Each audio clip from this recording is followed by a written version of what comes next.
I'll be there when you're down, when you're losing your crown, till the afterglow, the afterglow.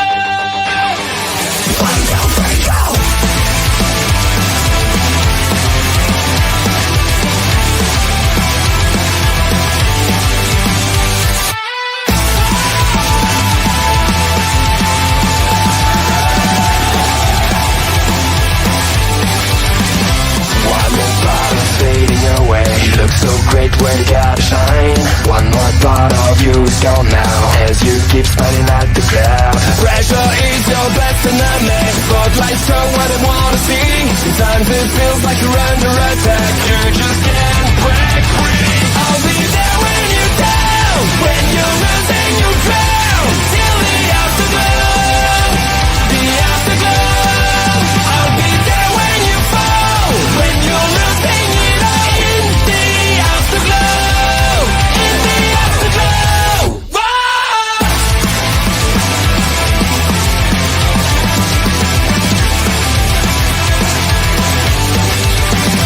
It all started with the passion, it all sounded like a dream. Remember how you kept on laughing, now you're trapped in your own skin. The anxiety growing.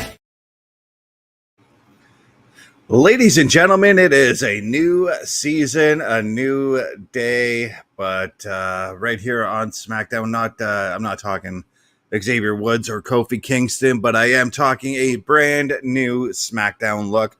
We had a new intro there for SmackDown, not for the Smackdown Security Detail, but for SmackDown itself. We've got the cage lowering, or having been lowered. I can't quite see it yet. Maybe not, because we've got Hunter Hearst Helmsley, Triple H, the boss, making his way to the ring to get things started right here on SmackDown.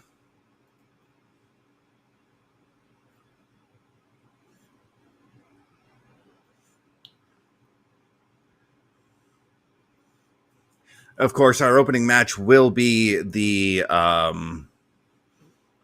steel cage match, as was announced by Hunter last night on his Twitter.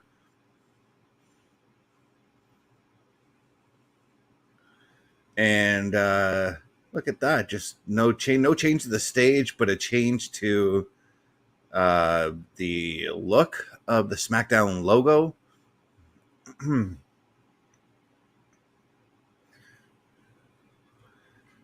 First episode on the USA Network.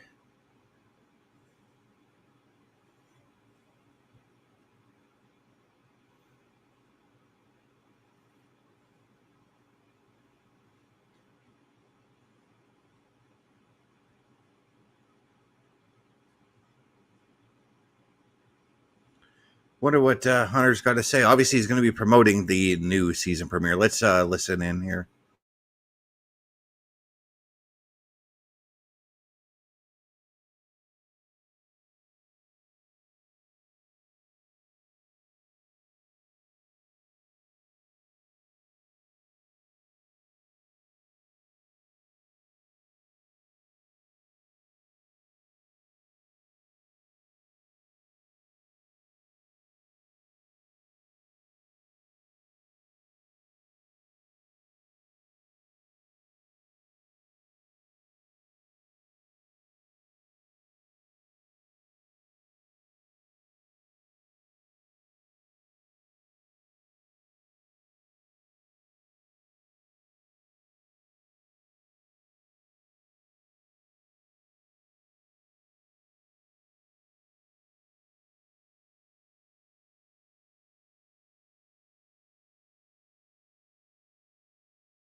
And then the ominous steel cage being lowered to the ring as there's fire all around the ring being lit up. It's almost like this is kind of cool, but I'd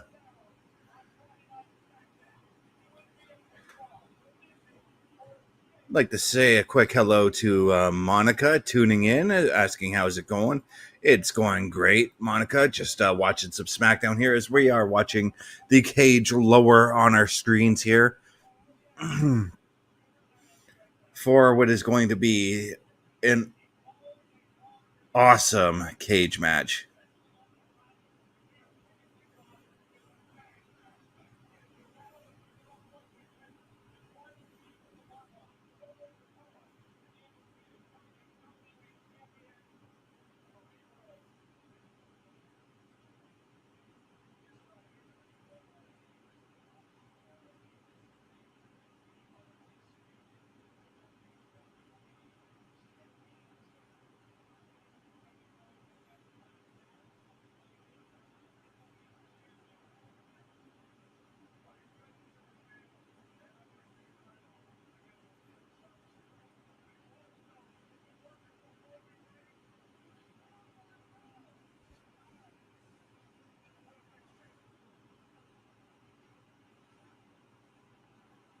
So right now we are looking at the build to this cage match right now.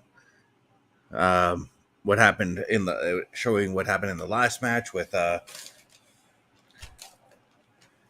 Roman Reigns coming to help Cody take down Solo, followed by Roman um, being taken out by the Bloodline at the hands of Solo, Jacob Fatu, Tama, and Tonga Loa.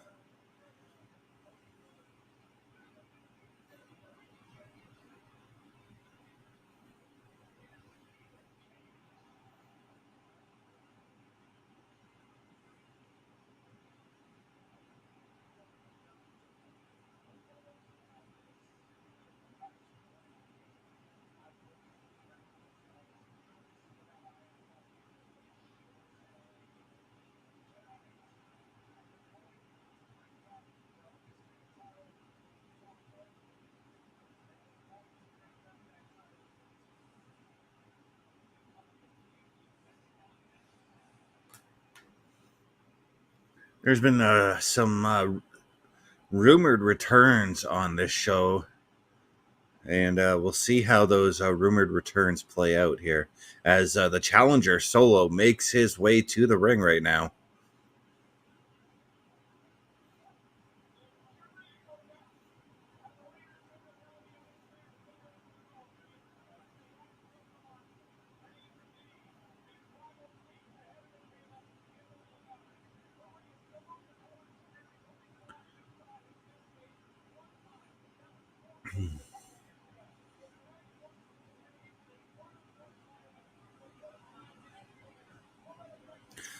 Solo coming out to the ring without the rest of the bloodline. There's no Jacob Fatu, no Tama Tonga or Tonga Loa. But that doesn't mean that at some point they're going to find their way into this match.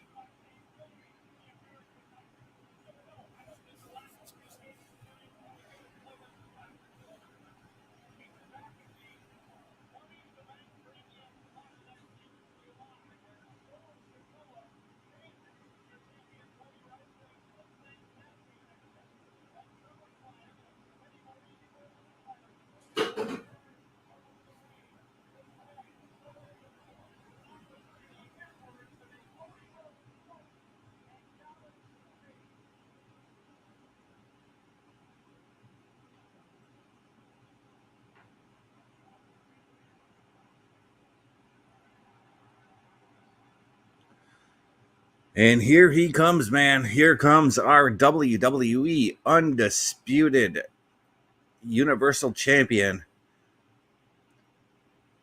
Cody Rhodes, making his way to the ring.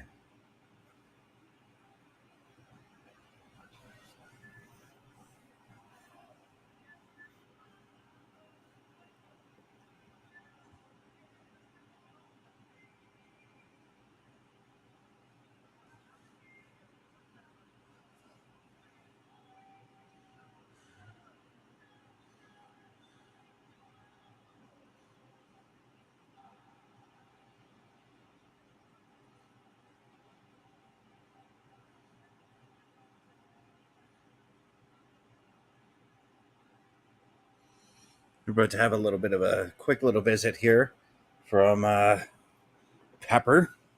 She's making her presence felt right now. She's trying to crawl across me as our champion continues to make his way to the ring here. Solo's got a look of just determination on his face, like he is just right focused.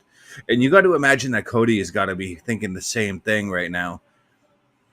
But of course, he's got to acknowledge the support that he has with all the fans as he makes his way to the ring here.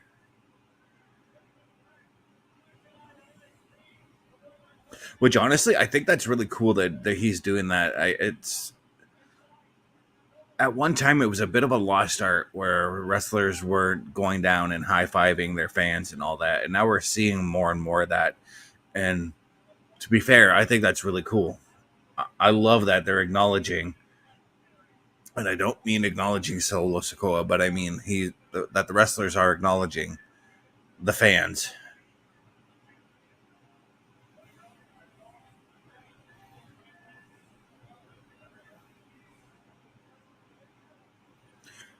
And of course, Charles Robinson is our referee for this matchup.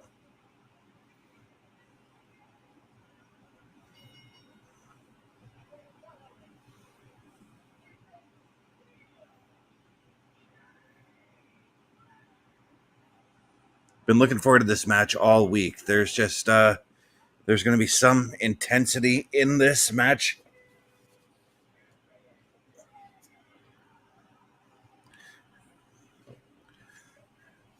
However, I kind of thought this match would go on at Bad Blood, but it just makes me even more curious as to what they've got planned for Cody and what they've got planned for Solo come Bad Blood.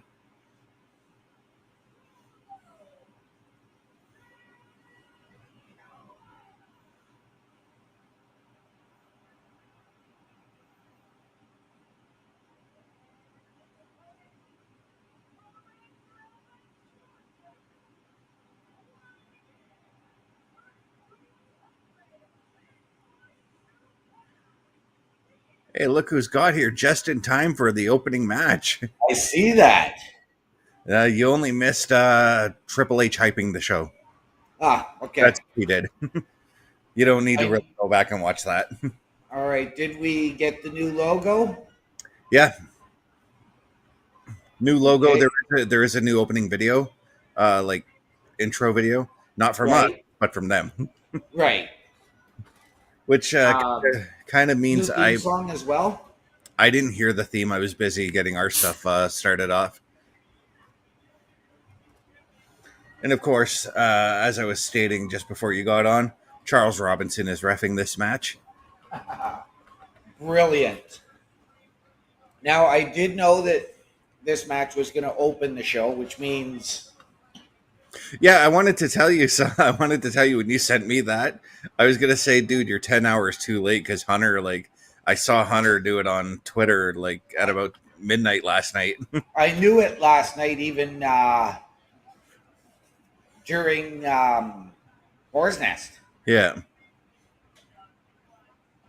But I wanted to wait until I had more confirmation on it. Yeah, Hunter did a Twitter post about a Twitter video post about it.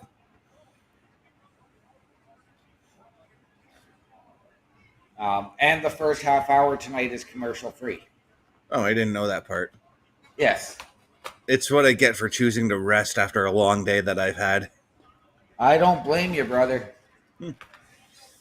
You had to have been out there in that heat today. Yeah.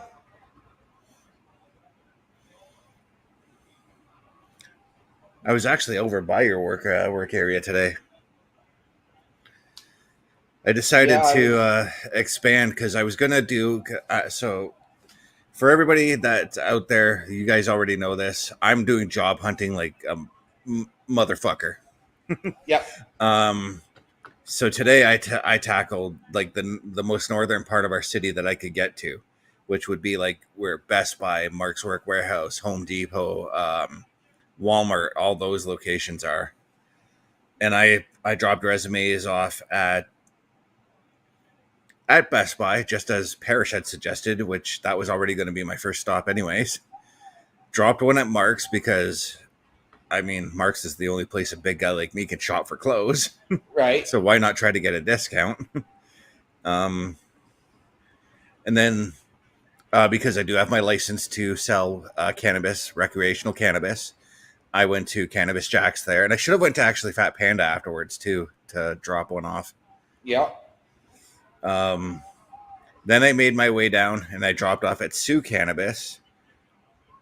I dropped one at the Dollarama in that area.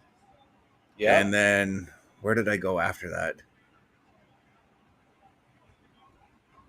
I can't remember. I did go somewhere else after that and dropped off. But I'm literally canvassing this entire city, and I'm taking this weekend off as a break and going back at it on Monday. But we've got ourselves a hell of a cage match on the go right now. Yes, we do. No, I was outside because for the second day in a row, we got another 50-piece truck. Mm-hmm. So I had to get that done because the guys were out doing ridiculous amounts of deliveries again today. So I had to get the truck started for them. Cody's busted open. Okay, I'm probably not quite there yet. I'm watching for Mr. Little Nate to put the gloves on his hands, but I'm betting he doesn't see it yet.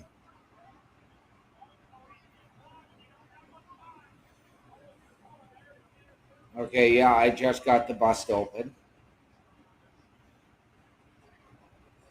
Oh, Little Nate saw it. He's putting on the gloves. I always look for that now because I know that that's a safety measure for referees. Yes. Because even the UFC fighters, granted, I think the UFC fighters wear their gloves throughout the entire fight. But it is a safety measure that all referees in combat sports should have. Yes. Now, what do we see as the result? Do we go with the Well, I found it sort kind of of obvious stated predictions of Roman and Jimmy and Dwayne potentially returning during this match, or do we just... I found it kind of suspicious that Solo came out without Tama Tonga, Tonga Loa, or Jacob Fatu. So I do get a feeling that somehow, some way, we're going to see one of those three make their way into this match somehow. Well, maybe they're still recovering from their high from Tuesday night when they pulled a sneak attack in NXT. Yeah, when they jumped everybody in the tag title match. Yep. The other thing too that I didn't even really think about it till just now, but the hype package for this match highlighted a lot of Roman Reigns. Okay. Because it showed when Roman came to help Cody defeat Solo over at SummerSlam, right? And then the next package showed when the Bloodline took Roman down.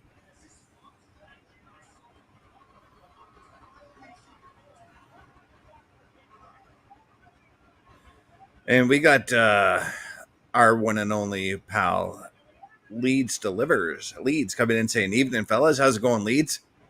How we doing, brother? Good to see you as always. Thank you for joining us here on the Smackdown Security Detail.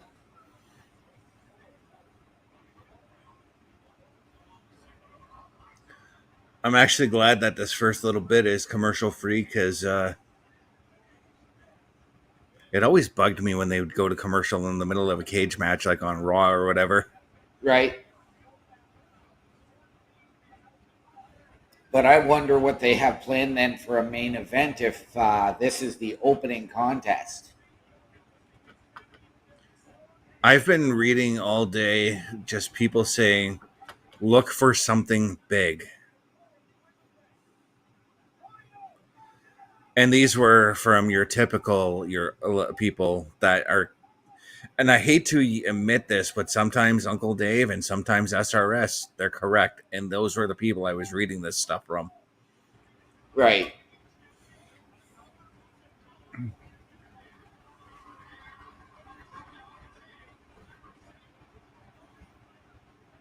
That Cody cutter off the cage was fucking awesome. Yes, I just saw it. Wait, are we actually caught up or at the same point this evening? Did Cody just Hulk himself up on your screen? I just got the Cody cutter. Hmm.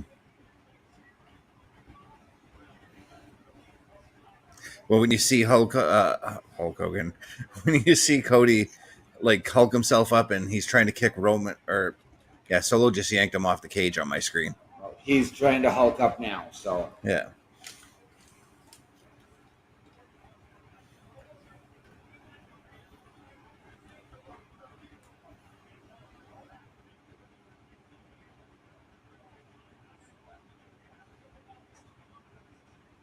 Now I know you've always been an advocate for the the blue steel cages, but I got to tell you, Yes.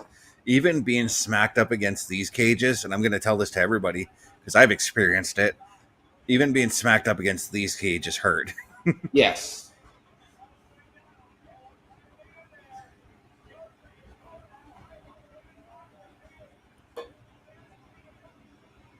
I didn't realize my TV was loud, huh? So I got more of a chance to listen to Joe Tessitore because I watched the WWE This Week stuff prior to Right. SmackDown. I'm liking his intensity and his excitement for things that are going on now.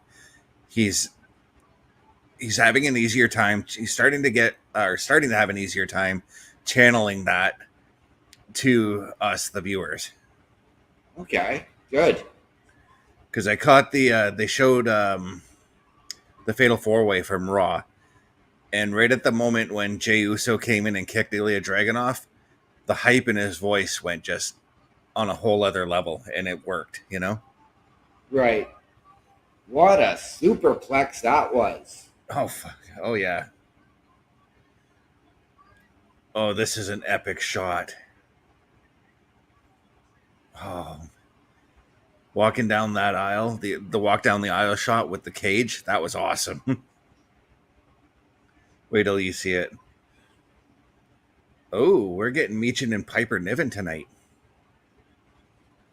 Intriguing. Yep.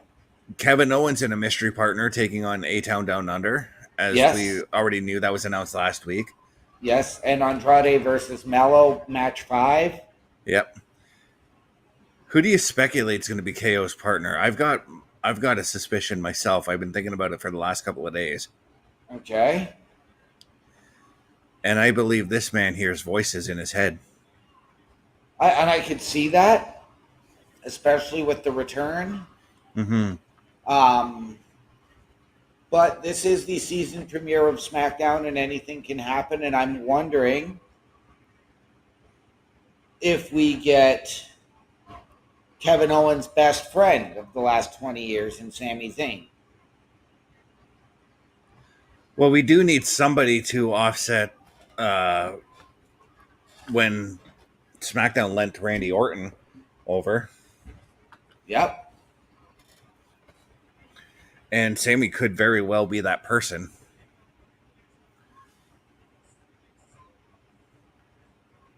Solo, you do not want to be taunting or taking your time on an attack against a guy like Cody Rhodes like you are right now. See?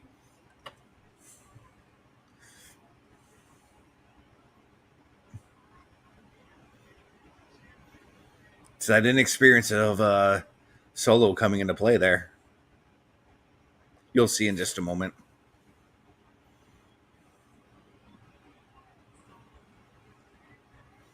Yep. When he teased the spike. Yep. I saw that coming for about 40 seconds. Yeah. So this cage match, for everyone who's wondering, it is pin and escape. Yes. And I'm wondering if this with the time limit, because the first half hour of this show is commercial free, if this match is going to be what closes the first half hour, or Well, if we're it's already still going to continue. We're at 8:25 now. yeah.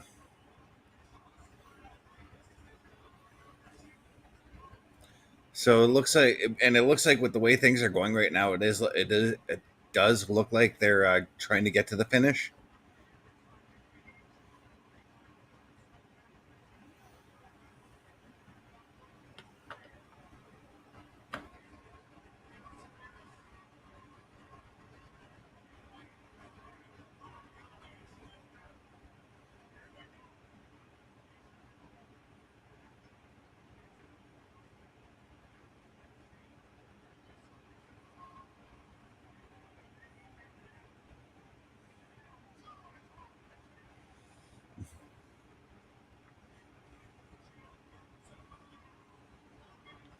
You're gonna have to do more than just a Superfly splash to beat Right? Cody.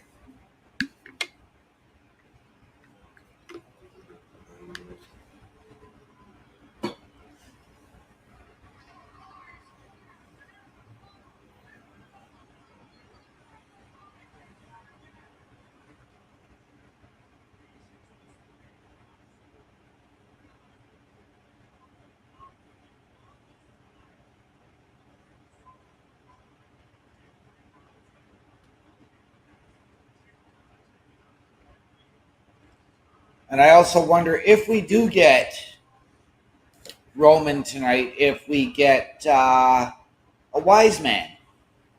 I've been wondering that same thing because as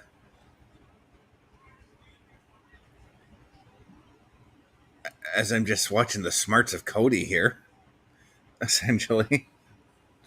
Yeah, I've been wondering the same thing because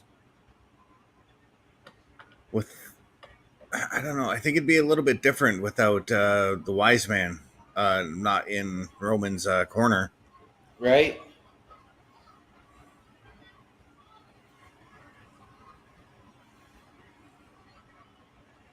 Well, and as I read earlier today, Heyman put out an interesting, I'm not sure if it was on X or on Insta, caption, and it said "Wise Man in Black."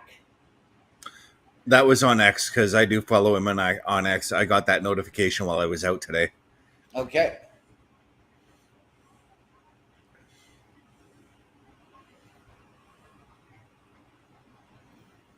He's always kind of cryptic with those kind of tweets, unless he's posting about living a high flying lifestyle like he does sometimes with Roman. Right.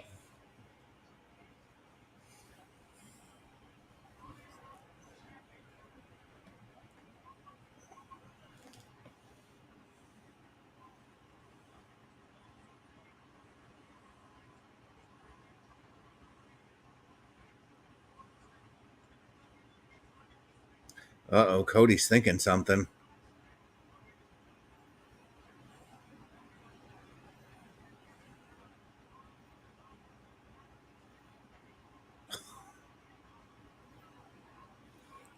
Oh, I thought he had that one. Jesus.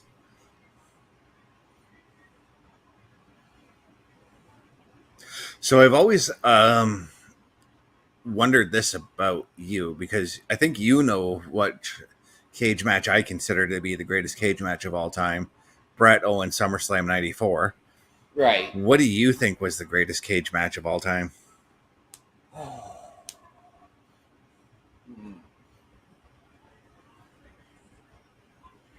I'll pose this question out to the audience as well. Greatest cage match of all time. Wow. Just straight up cage match, not Hell in a Cell, not Yeah. Elimination Chamber or War Yeah. Games. Yeah. I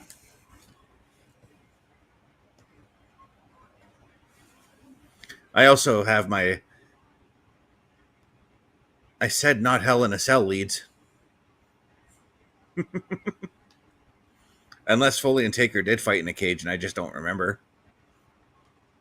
Which for you would be rare. I do believe they did, but I don't And remember 100%. we just got the finish, and I totally missed how it ended. Okay, well, I'm gonna get that here in a second then.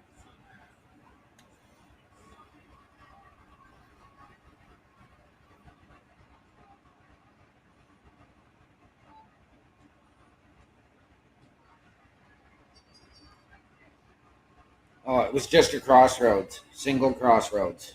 Okay, because when I last looked, Cody was trying to get out the door, but then Solo smashed the cage on his face. Yeah, and then Solo went for the spike again. Cody got behind him and hit a crossroads. Hmm.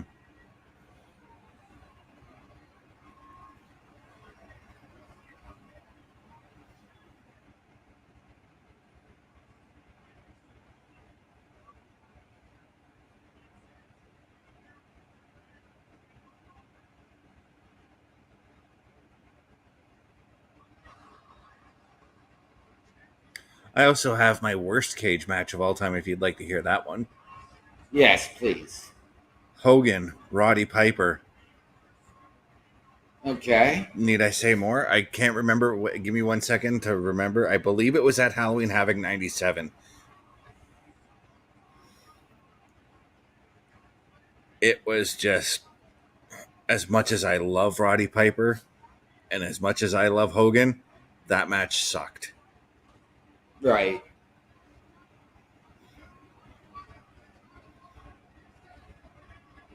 I should say loved Hogan at that time, because lately my love for Hogan is really waning, you know? Yep. And right now we've got, well, The Tamatonga. bloodline. Yeah, the bloodline attacking Cody and just taking it to him while he's caged up. Yes.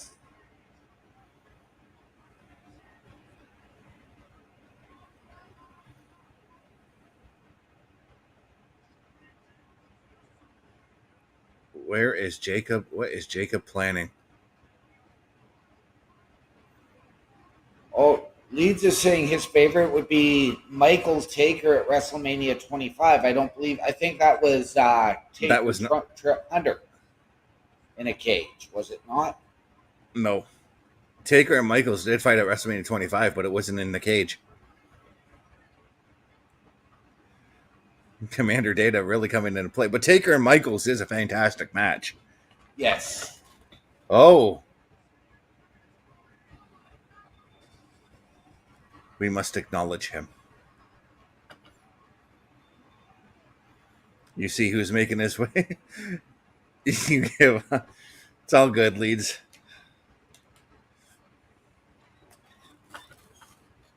We're acknowledging our tribal chief. Roman Reigns finally making his way to the ring here, and I gotta believe this is going to set up Solo and Roman at Bad Blood here. Yep.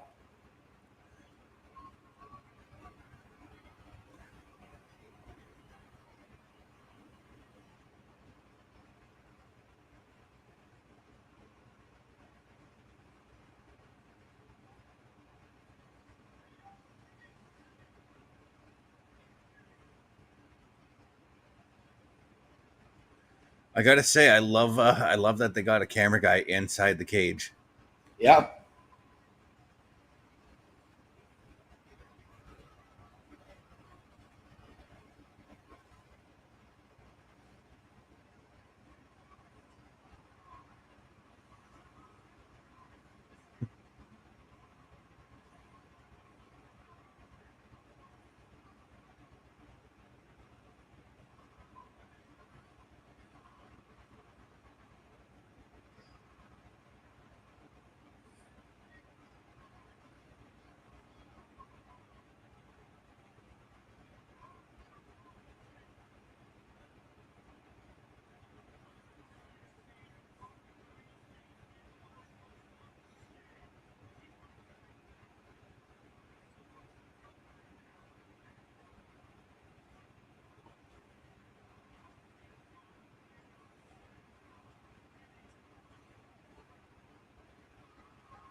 Oh, stare down between. Yeah, and Oh, Roman that's with the little. yeah, that's the rumor I had heard. It may not be Solo and Roman at Bad Blood. It might be Jacob Fatu and Roman. Okay, because I had actually just been hearing potentially Jacob and Cody at Bad Blood.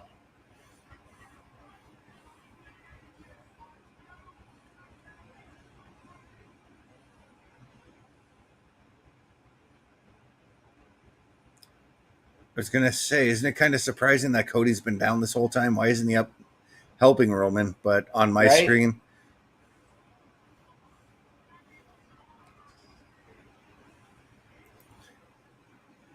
Elite's asking, "Where's the werewolf?" That's Jacob Fatu. Yeah, But I could see where he's coming from because I was like, where is he? Because all of them were in the cage. and somehow he ended up on the outside of the cage because he got in. He walked back in through the door. Yep. What if this ends up in a tag match with Jacob and Solo taking on Cody and Roman? That would be very, very interesting. It'd be an uneasy alliance between Cody and Roman because let's face it, there's probably still tension between them two. Oh, absolutely there is.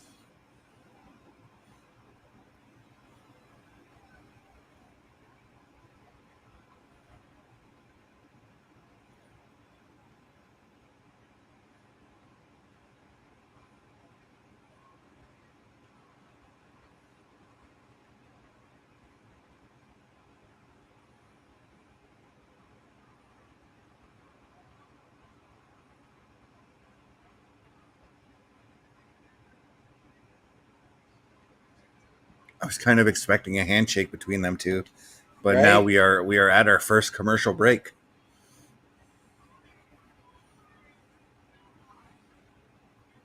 And I And, think you're right. I think they teased it as going to be a tag match at Bad Blood. That's what it looks like because we saw both Jacob Fatu and Solo book it down the aisle while Tama Tonga and Tonga Loa got their asses kicked by both Cody Yep. and Roman. And then we Solo point and say, you two. Mm-hmm. And Roman kind of looked over at Cody. He's like, "You want to do this?" You know. Yep. Anyways, to answer your question here, I am still trying to think of my favorite cage match.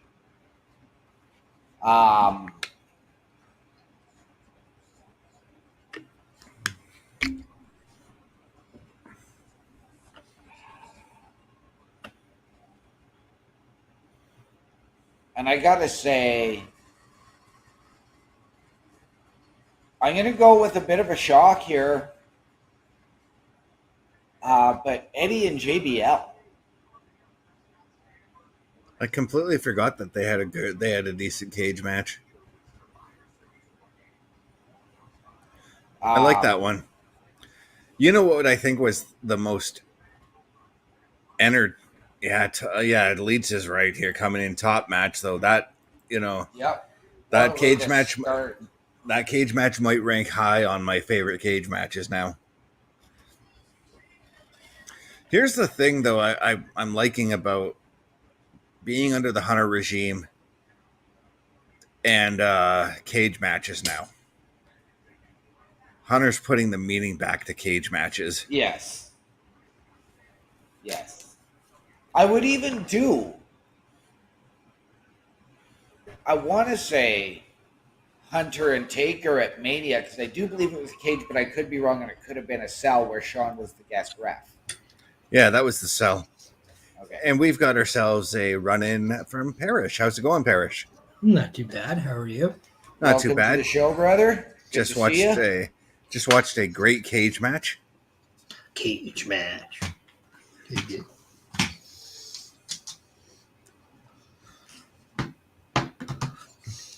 So how you guys liking the new Smackdown?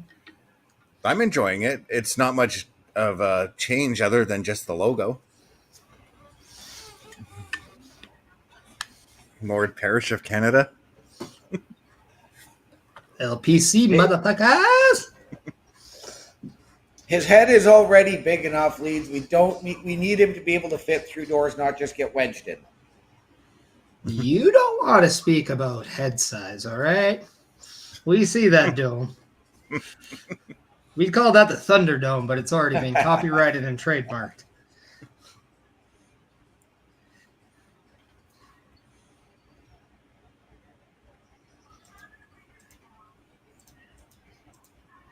So, yeah, I missed the opening 10 minutes of the show, and they were introducing Cody and Solo when I got here. So, Yeah, all it was Hunter just hyping the show.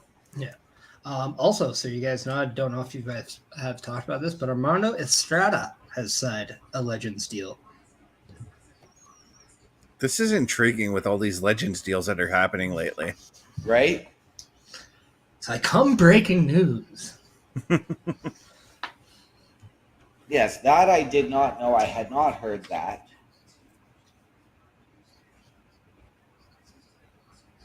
And thank you, Leeds, by the way. I appreciate that.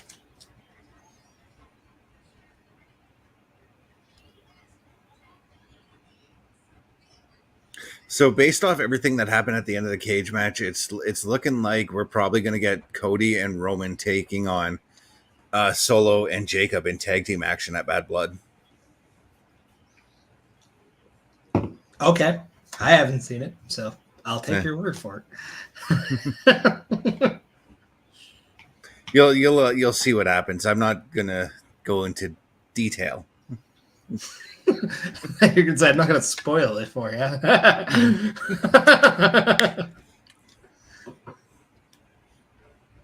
So, how you guys liking the new SmackDown logo? I like it. I don't mind it. Yeah, when I first saw it this afternoon, which was right before you posted it, I was a little bit skeptical on it because it was sort of the third one I'd seen. So I was like, okay, which one are they actually going to go with? And I mean, Guess you now should have. it doesn't bother me that much. So, I mean, it's just another logo. Guess you should have taken a look when I posted seconds after Parrish posted that of somebody in the arena taking pictures of the logo on the ringside apron.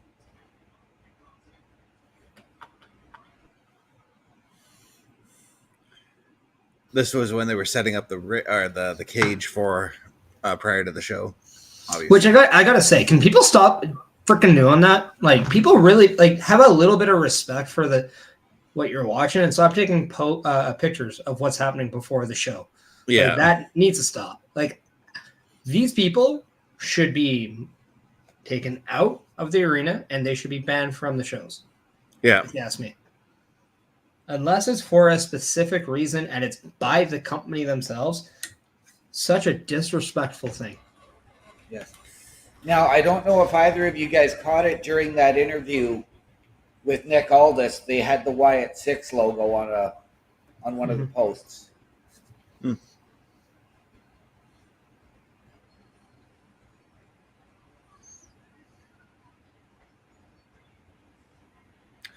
And yeah, I'm kind of with you there, Parrish, especially the one thing I remember, I think it was the Royal Rumble at Chase Field where somebody had spoiled MVP's entrance because they were testing his Titantron. These are the people that I hope do find out how much a kendo stick hurts. Right? Like, I'm sorry, they're like, I get it. As a wrestling fan, you want to know more, but learn the art of respect, please. Mm-hmm. Yeah, D-bag.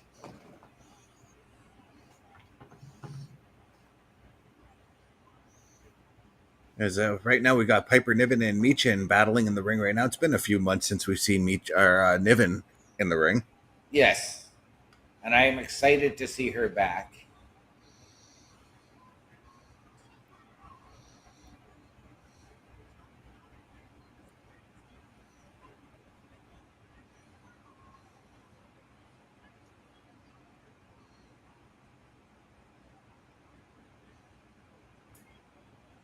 How was the work day today, Mr. Parrish? I don't talk about work. It's over. Uh, SmackDown. We talk about that after. I will say bad things about work if I talk about it online. Yeah. Then I got fired because I break a policy. I'm happy Meechin is getting this showcase. I was very much wondering what was going to happen to her after kind of the division of Gals Anderson and AJ. Mm-hmm. Right.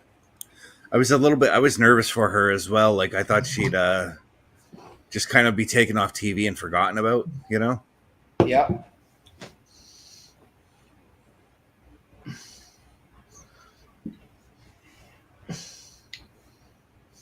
But she did pull off the win here, and once again, she's getting a beat down, though.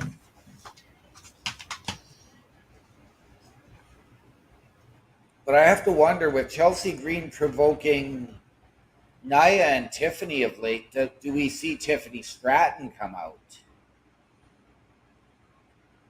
Especially given the history from what happened at Money in the Bank.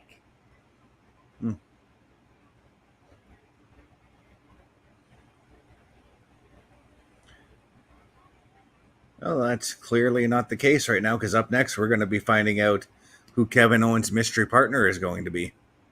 Okay. Part of me is thinking it could be somebody we haven't seen in a while, like a Shinsuke. But I wanted to point this out because last week, when SmackDown was in my home city of Edmonton, we saw A-Town Down Under get a long beatdown on Kevin Owens without nobody making a save. And then now we see Chelsea Green. Sorry, it is Friday. Chelsea Green and Piper Niven have a beatdown, and they go along with it. I wonder if this is going to become more of a trend where we do see the heels have that time to actually garner their heat. Yes, Meechin got the win, so she looks strong. Yeah. But it's the heels who have the last laugh. Therefore, the story continues, giving it a little bit of, okay, why does Meechin have to come back? Revenge. There's that, Right. a little bit of why that behind there. But it's also nice to see the heels given their time to garner their heat in with this beatdown.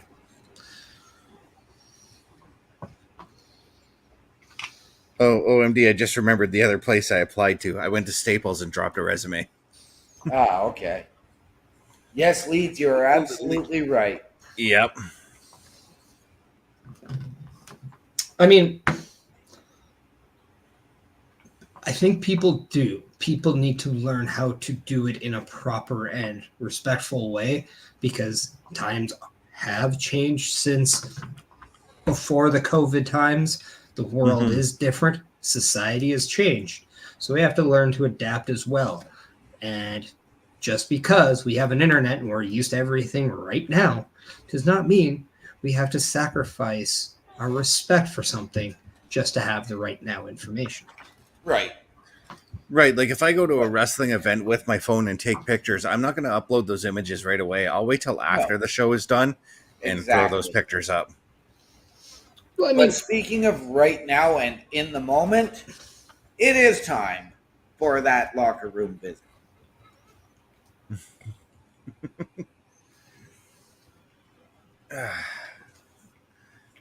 You just got to put this stuff on the other channel so we can use the graphics. Yeah, I will. Or just I'll just get Carl to send me the stuff, or just go on redbubble.com, Carl Carafel's website, where you can save 10% off any purchases you make.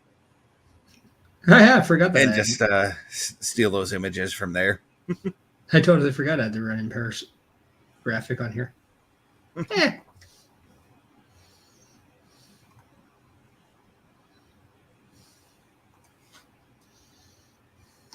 Now, my thought for Kevin Owens' mystery partner was a little bit too obvious. I think it's going to be Randy Orton. I really hope it's not. Yeah, me too. It makes all the sense in the world. Don't get me wrong, because season premiere SmackDown, bring Randy Orton back. He's SmackDown. I get it. Shinsuke makes no sense, but I think this is also a great time to bring somebody back. So I'm Mhm. just trying to think, okay, who's been away on the male side that we haven't seen in a while? It's been a long time since we saw Nakamura, so Mm-hmm. I mean, it'd be funny if it's just like Omos and he's like a baby face now.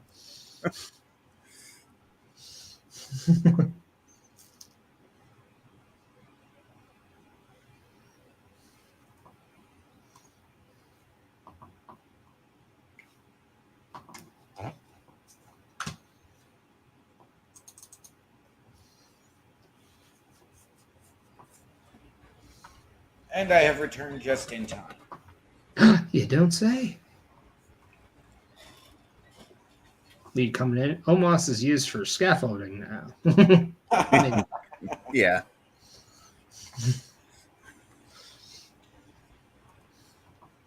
those hard to reach areas for guys like me.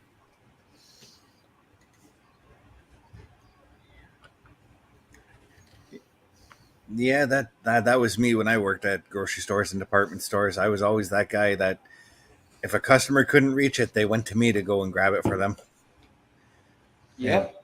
Hall of Famers RVD, RVD's in the there. Vicky Guerrero's in the crowd. I'm still in the package going through the years, so. Yeah, but I'm not spoiling anything of significance to you. Oh, but Ludwig Kaiser and Gunther are there. Yeah, I don't care. They're just in seats, though.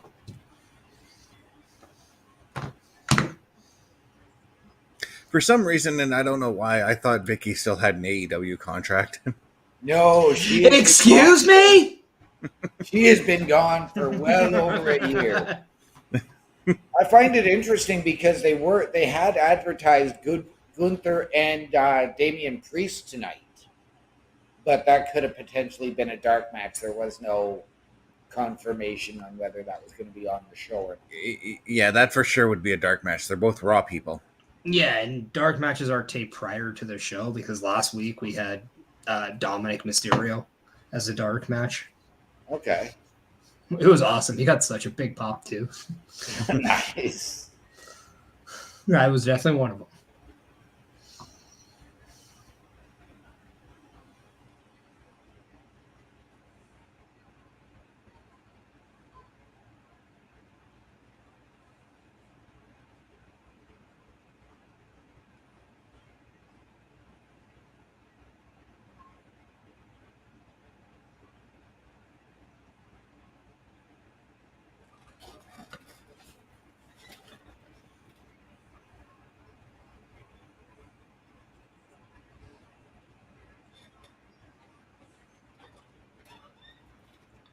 Leeds asking A-Town to break up tonight.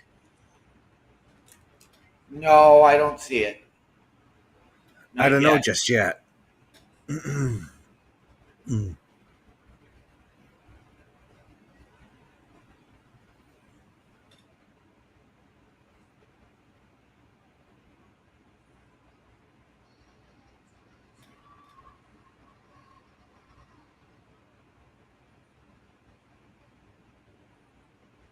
I wondered as well. I mean, you posed an interesting thought with Shinsuke.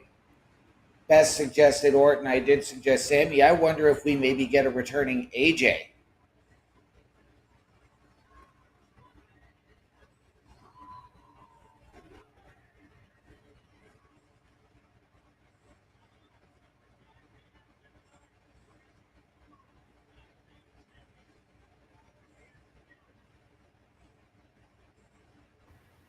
Maybe. I mean, I don't know. I just said Shinsuke, so I'm thinking, man, this could be a way to bring back somebody we haven't seen in a while. Right? But AJ would fit that bill, too.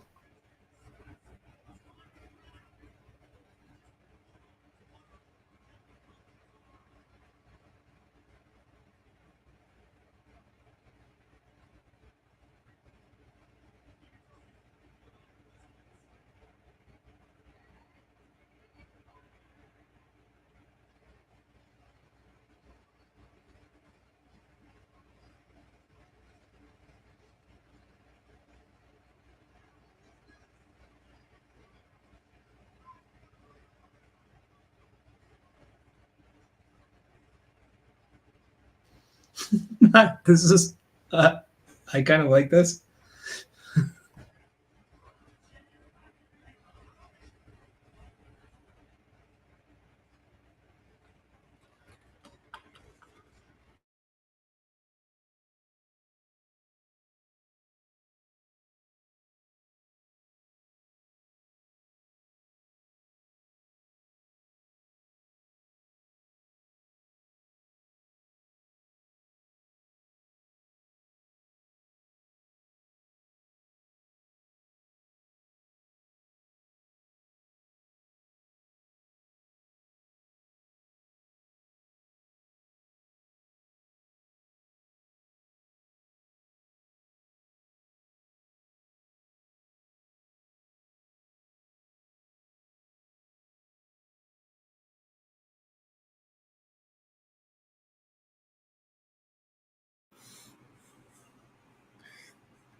That was awesome.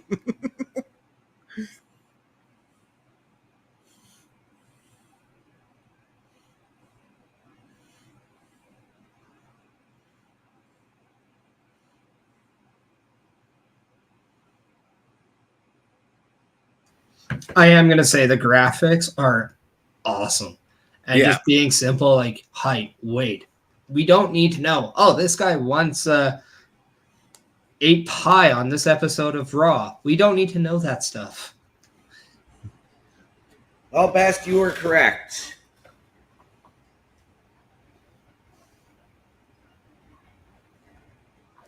Now, leads, I'll go into this one. We see A-Town Under to break up tonight.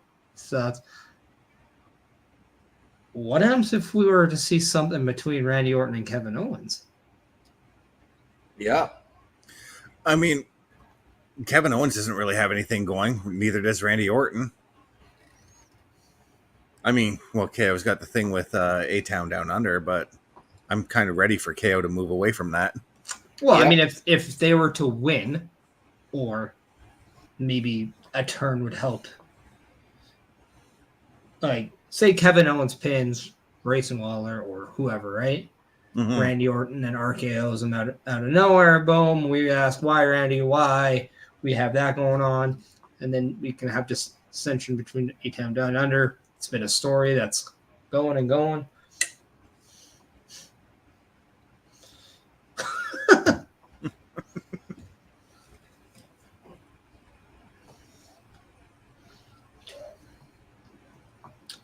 Ba-da-ba-ba-ba.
KO beating down Grayson Waller at center ice.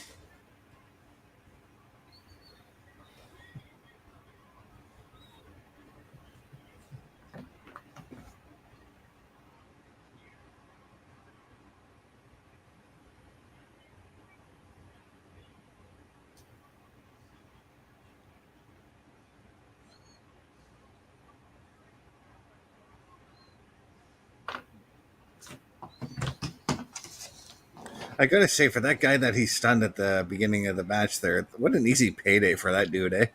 Right? Would you not take that payday? Oh, hell yeah. Right? What happens if he didn't get paid? He just went there for the experience. Still, you get to go in front of a live WWE crowd, take a stunner from Kevin Owens, and you're in a WWE ring. I would have made sure I got paid. I'm just saying that. But, Mhm. I mean,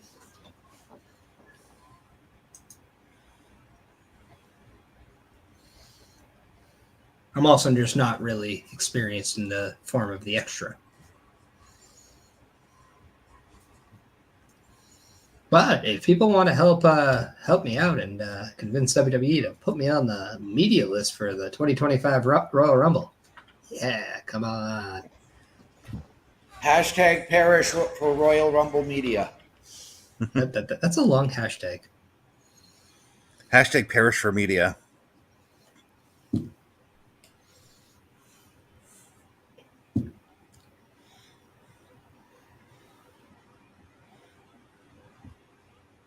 Or just like really like directly like just say a lot, like comment a lot of just go at WWE, say we want at Chris Parrish. Mm-hmm. Only because like I don't know. Is anybody else like slightly just tired of the hashtags? Yeah. Okay. It's not just me. Like I get it. I still prefer to call them pound signs or tic-tac-toe boards.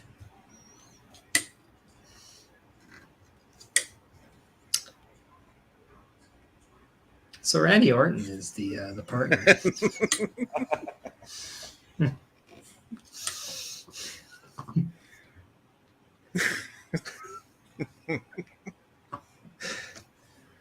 Yeah. Yep.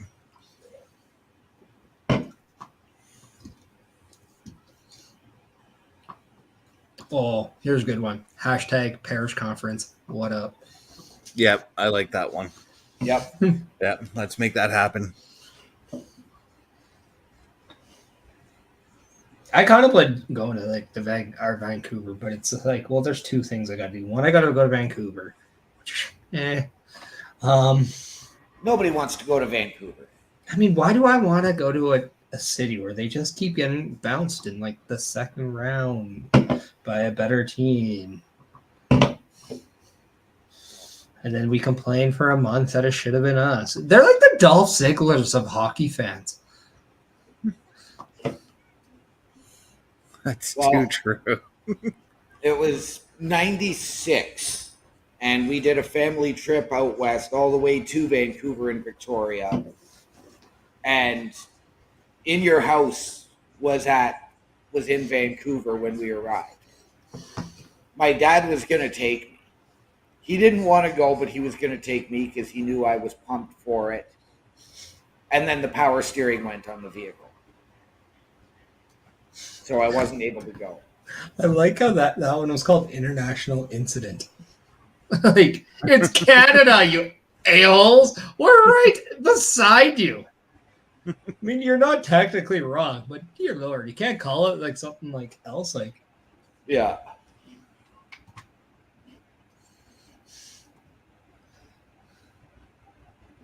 International Instant. Wow.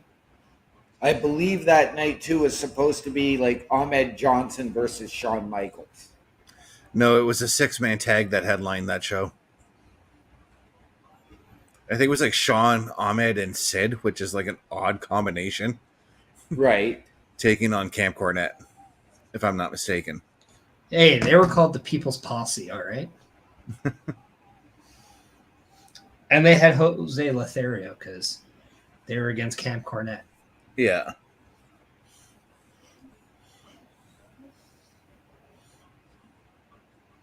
I mean, you did get Taker and Goldust in there.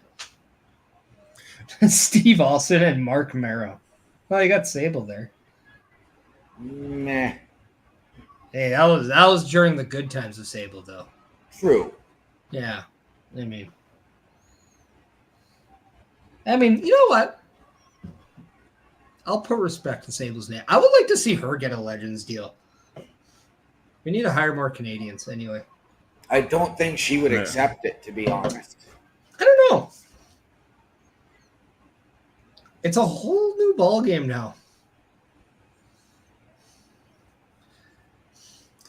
I mean, the first wrestler she ever valeted to the ring is running the show now. Yep. And her husband still goes there. Mm-hmm. Yep.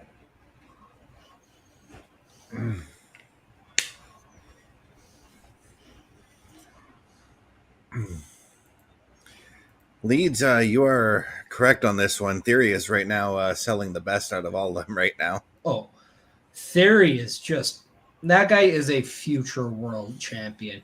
And Yes. I think people don't give him enough credit for how much range he actually has at a very young age. Mm-hmm. But yes, his selling is amazing.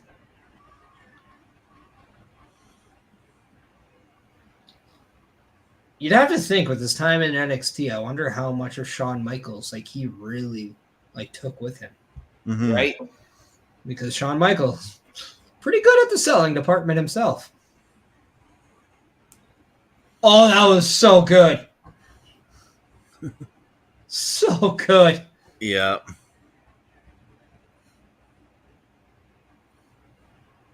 My God, Randy, you have huge legs.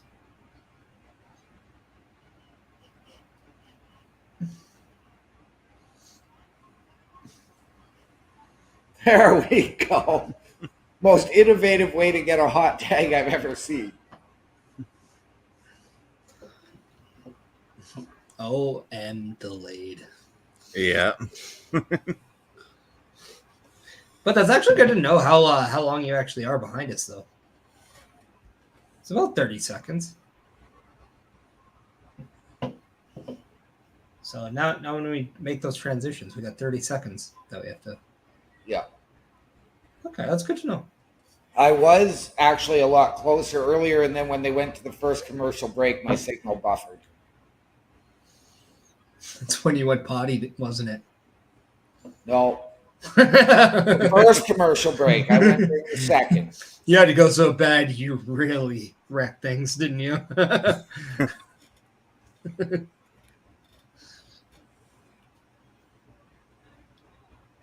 I love this current version of Randy Orton. He's just out there to have some fun now, you know? Oh, I will go on the record. Kevin Owens is by far the most entertaining character in pro wrestling today.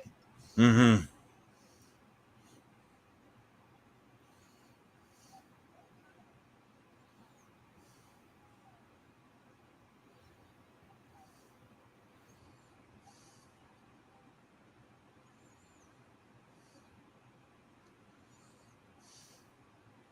Okay, that was actually cool of Orton to do that. Grayson Waller has been getting a lot of respect from the veterans. He got the same thing with Edge in his first televised match on the main roster. There's something about him that he could be our generation Miz. Yeah. Which means in about 20 years, I'm going to absolutely can't stand him.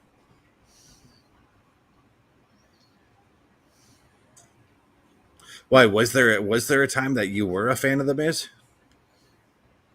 So here's my thing with the Miz. He's older and he looks like a tool when he comes out. Mm-hmm. Right from the get-go. The headband, ditch it. The Karate Kid outfit, ditch it. Mike the Miz Mizanin, I want to see more of that guy when I see babyface Miz. I want to see less spin this. He's not an A-lister when you don't act.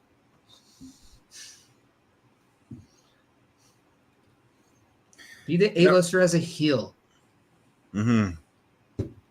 And that's just my thing. To me, it's just disconnect right now. And I don't dislike him in the ring, Although I do wish he would stop trying to be tough and just do better. Like, just be more simple.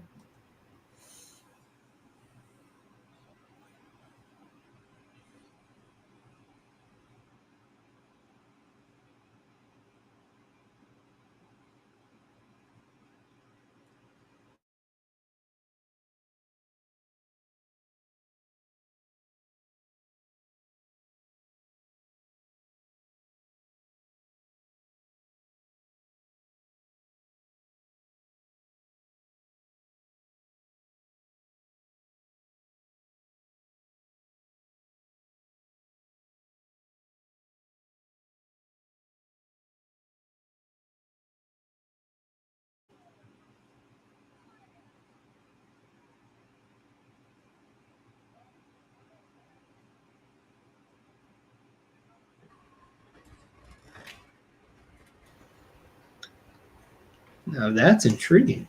Mm-hmm. I kind of missed what was said there. Cody said the bloodline is Roman Reigns' problem. He has no interest and he's not signing the contract. He has no intention of signing the contract. I think the True. wording is something to take into account. He had no intention. Yes. So now is the rest of this episode designed to give Cody Rhodes an intent to sign the contract?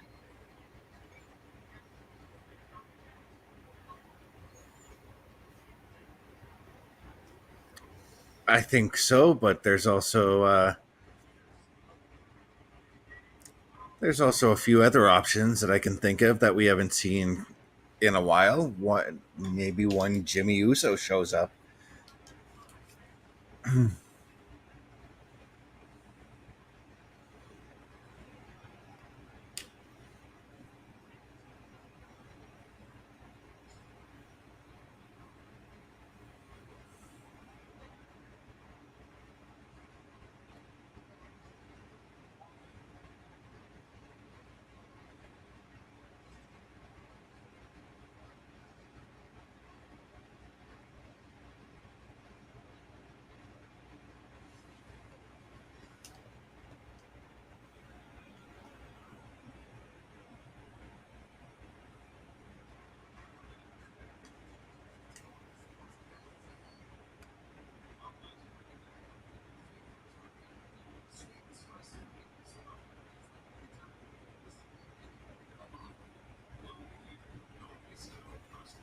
There is speculation that Def Rebel could be done with WWE when their contract is up.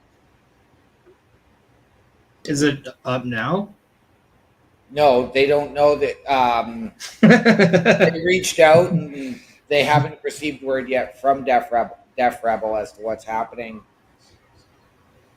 But there's rumblings that Def Rebel will not have their contract renewed when it ends. They're trying to figure out exactly when that is to add more confirmation. So it is not fact yet. And until further confirmation, take it as a grain of salt.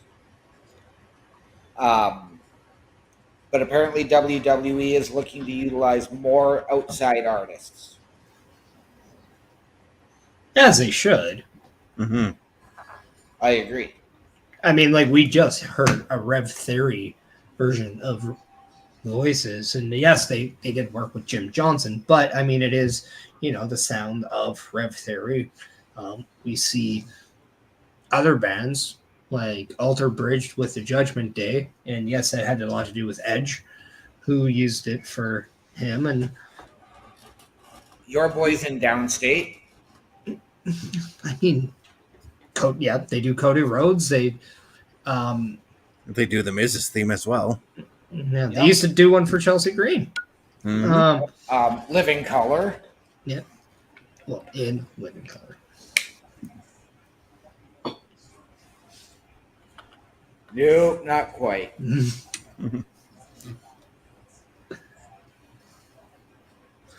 But yeah, no, we see a lot of bands. And, well, Downstate does The Miz as well. Yes, Best alluded to that. Mm-hmm. But it just gives that more unique and individual feel and whatnot. So I don't mind that. Also, just bring back Jim Johnson. Just Right? I mean, come on. Just do what I've been saying. Bring in Jim Johnson, and then have WWE the music division, where theme songs for pay-per-views, PLEs, events, anything out there that can be used, or they can do that, because just like WWE Studios helped in the movie aspect, we Yes. can do WWE music, Right. and we can have an impact maybe in the music industry. Yes. As well, and I'm sure you guys probably saw this today, they have announced that who one of the commentators will be for the returning Saturday night's main event. Yeah, we already Best and I talked about this yesterday. We already know that it's Jesse the Bada Ventura. Yeah.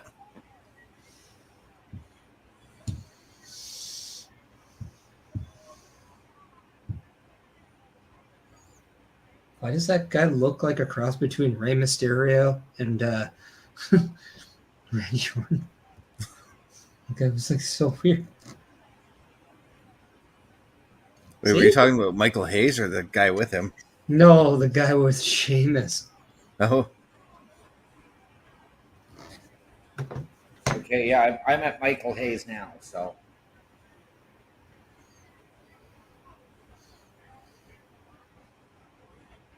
Sorry, not Randy Orton. It was Batista and Rey Mysterio. Yeah.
Very interesting point Bailey brings out, though.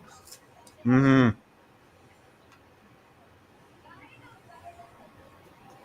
Yeah, because Bailey did it all on her own, but Nia didn't.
Okay, I've heard the term bug eyes before, but that went too far.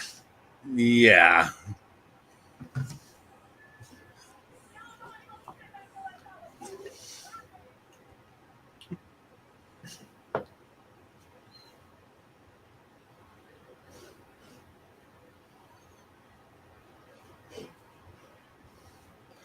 Gotta either fill in the blanks on that for the women or figure out something.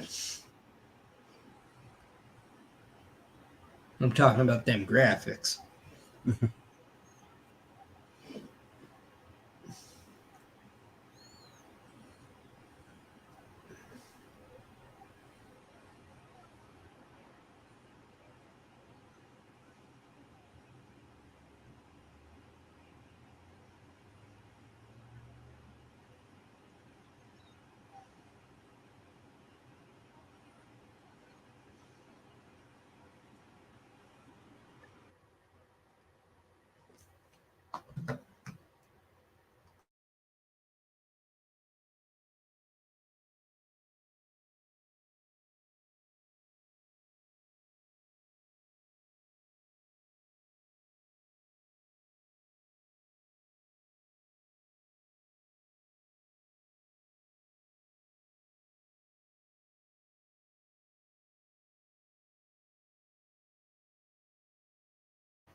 Well, that was the stupidest thing I've heard.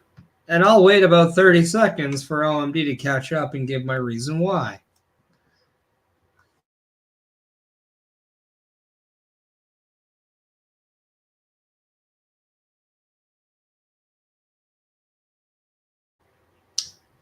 Never mind.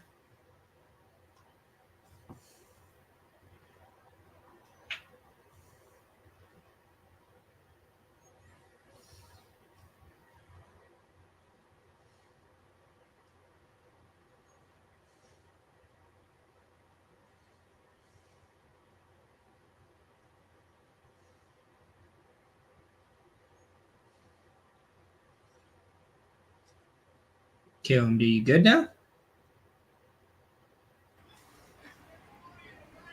Yeah.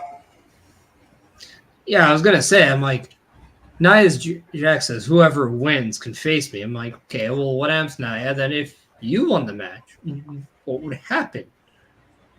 I'm like, so I'm pretty sure she just forgot to mention that part. But, or if that was the design, it kind of was a little lost on me. Yeah. Yeah, I think if Nia wins, then she wouldn't defend the title of Bad Blood, or she would have to defend against Tiffy based on that team winning. Now,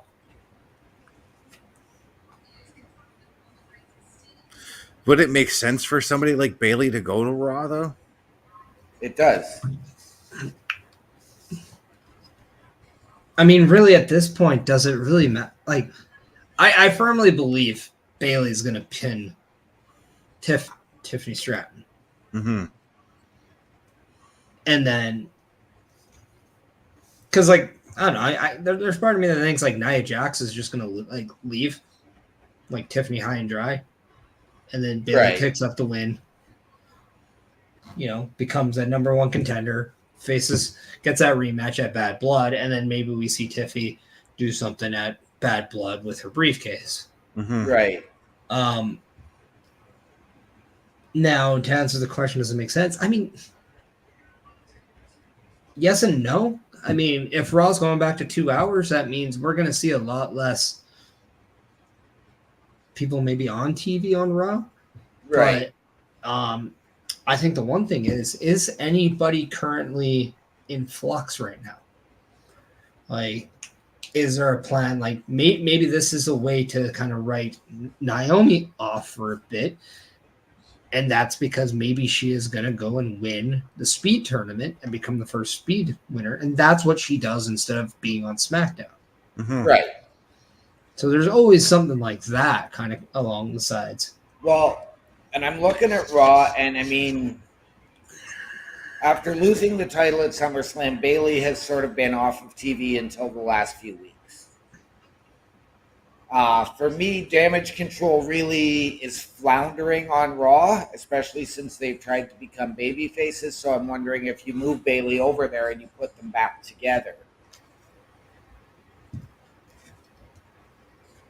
I think we're dropping another option. What happens if somebody goes to NXT? Because when we see the invasion of TNA with NXT now, when we see all this, especially somebody like Jordan Gray, how ironic would it be if somebody like formerly known Trinity goes back down, and maybe we see somebody like Naomi and Jordan Grace go one-on-one for that title again. Right. Maybe we see something along that line. Yes. I mean, Naomi does live closer to where the PC area is. Mm-hmm. That could be something I've done. Now, I know they're on the move, but they're not touring as much. Right. So, I don't know. Like, that could also be an option. Absolutely, it could. But I mean, I'm not gonna lie. During that open challenge last night, I was thinking how cool would it have been if it was Naomi who stepped up and took the challenge.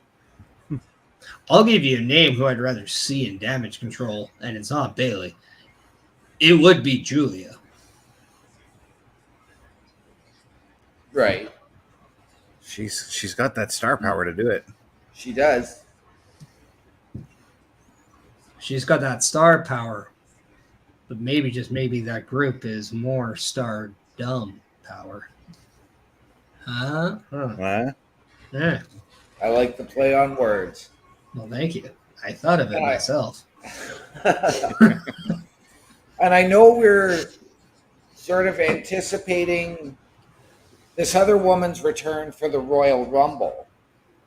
But what about Nia's best friend, Alexa Bliss, returning next week?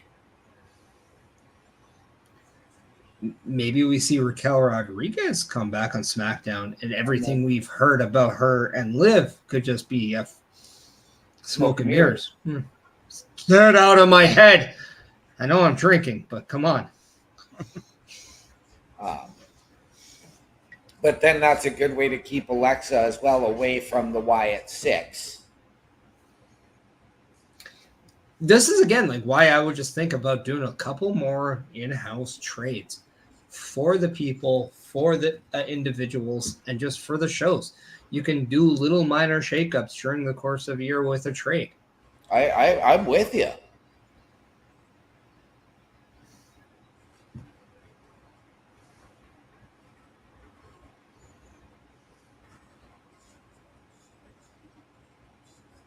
And then something I would just think about. How about Damage Control for Bayley? Mm-hmm.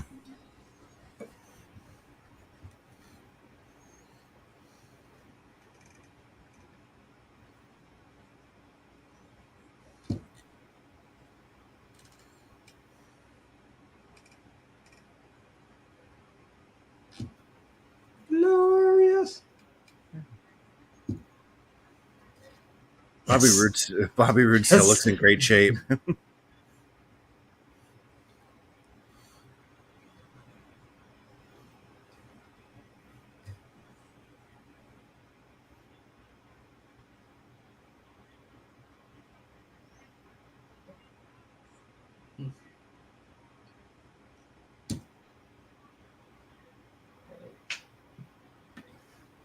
I like the fact if this is your last match of the night.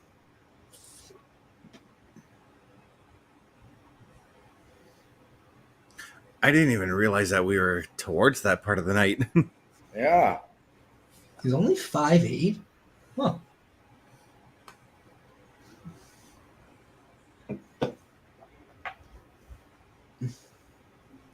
Him ain't very tall, man. He's what, an inch taller than you, Parrish? Not even. I'm just shy of 5'8". Like, I know, like, a lot of people are like, oh, you're 5 foot whatever and a half. And I was like, yeah, I'm not quite 5'8", but I'm over 5'7" and a half. Right. Like, I just say 5'7" because it's, like, easier, and because I'm not 5'8". Right. Like, I hate it when people are like, well, I'm closer to 5'8". Yeah, but you're not, so you lie. You Right. are 5'7" and something, so just say 5'7", because whatever. People are like, you're a little bit taller. It's always nice to be a little bit taller than a little bit shorter, so, like, I don't know, people. It's like that old song from Scalo. I wish I was a little bit taller. Not really. I mean, being a little short does have some, has a lot of perks, to be honest.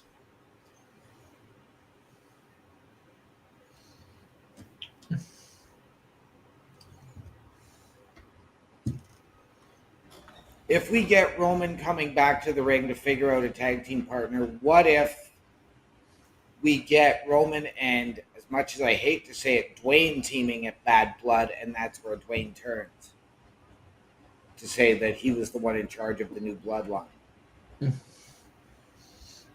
I would save that for Survivor Series.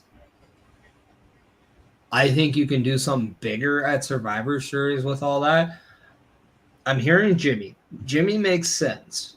Mm-hmm. But what happens if it's Jay? Or Right. the debut of Hikuleo? Well, I was in the middle of a drink and I was agreeing with you. I know. I was curious what I could get you to say on stream here.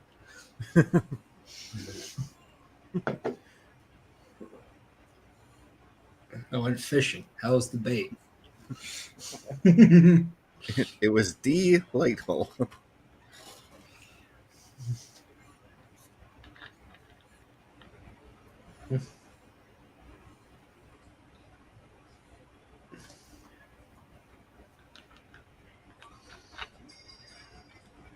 Now it's funny. I've been hearing a couple things about how the WWE should think about bringing back the Cruiserweight title. And I'm actually happy if they don't. And the reason why is I'm starting to think you can then bring the speed title more into that kind of a thing. Now, you're going to be... It's kind of like WWE's X Division title when you really think about it. Right. Because anybody could challenge for it. There's no weight limit to this title. Now, generally, with shorter matches, you tend to have a pace that's quicker. And usually you'll get quicker paces with the smaller athletes or the most more athletic ones.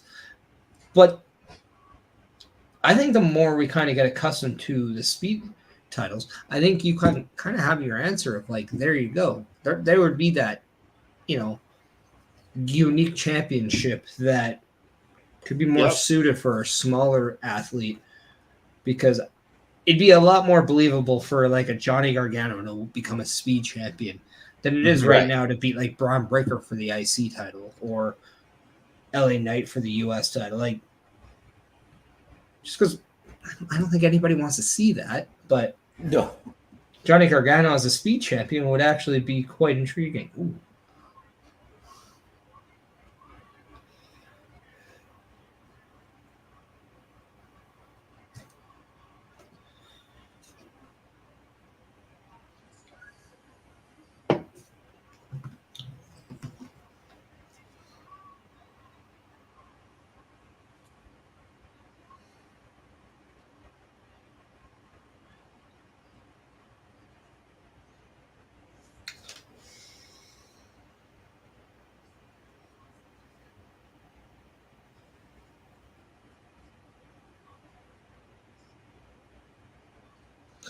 Now, since SmackDown got a new logo, can we expect Raw to get a new one?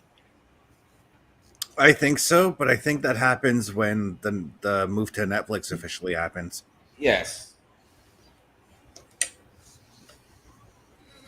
I'm with you there 100% best. I'm going to honestly ask, bring back something closer to the Raw is War. I want to see a modern version of that.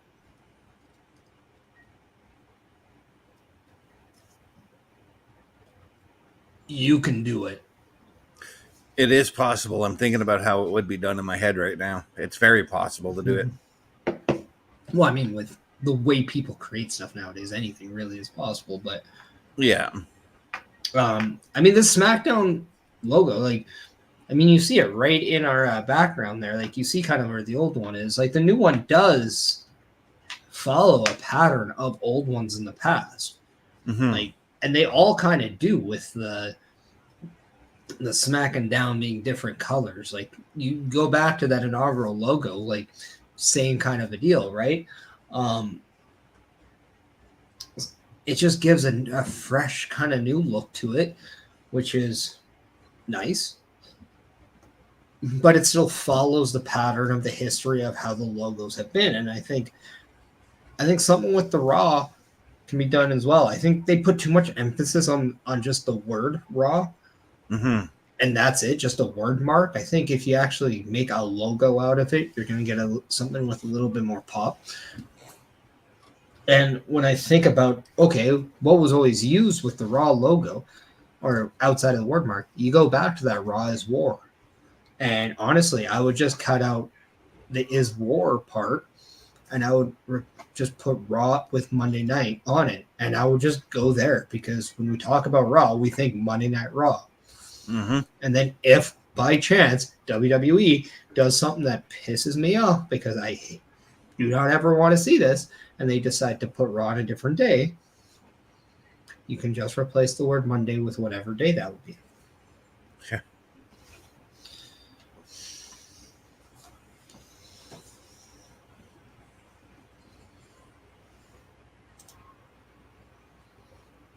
So far, I'm glad that they are not moving nights. Yeah. There's just a level of messing with my childhood I can take. Mm-hmm. Now, Raw or WrestleMania's full-fledged in April now. I'm still not a fan of it being farther away from my birthday.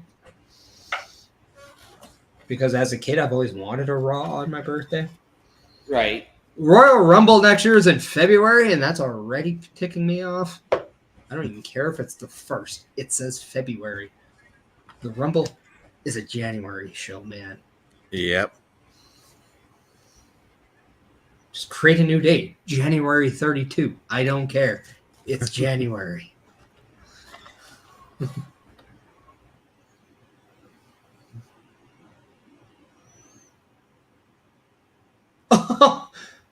Vet move, Andrade. Yeah. Vet move.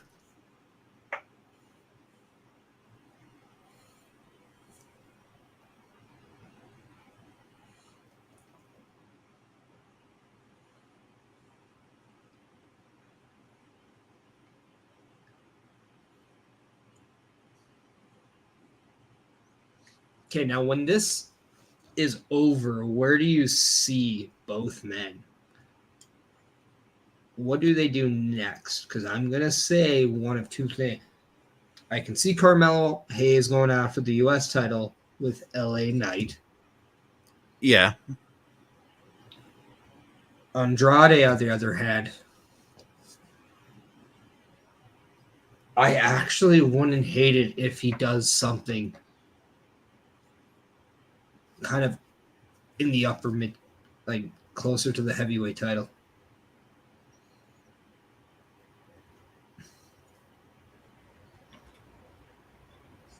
I don't know if I would hate it for either men, to be honest with you. I mean, we just saw KO and Cody do a one-off. Why not do Cody versus Andrade in a one-off? I could get behind that, actually. Worst case, you turn Andrade heel. you're off and running. Yeah.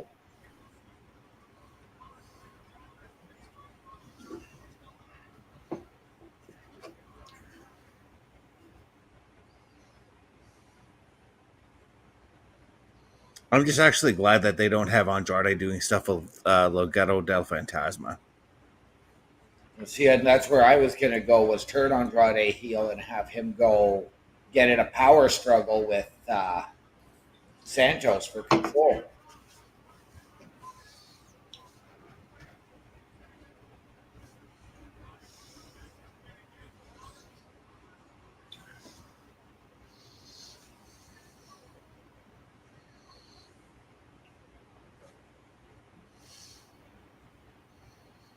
I mean, another guy you could do. You talked about AJ Styles. We can bring AJ back as a heel, and we can run with AJ versus Andrade. Oh, We yeah. could. I would love that. As I was seeing more today about the potential of the Lucha Brothers move to WWE, and they're expected to go right to the main roster and join SmackDown, we could see them team with Andrade. Now, Paris, you brought up Nakamura earlier too. I mean, there's a I would love to see Andrade and Nakamura at one point. So funny you say that. And when I was driving home from work, I was actually thinking about, okay, if Nakamura's to come back, who do I want to see? Because it's so funny you said that, because Andrade came to mind. Because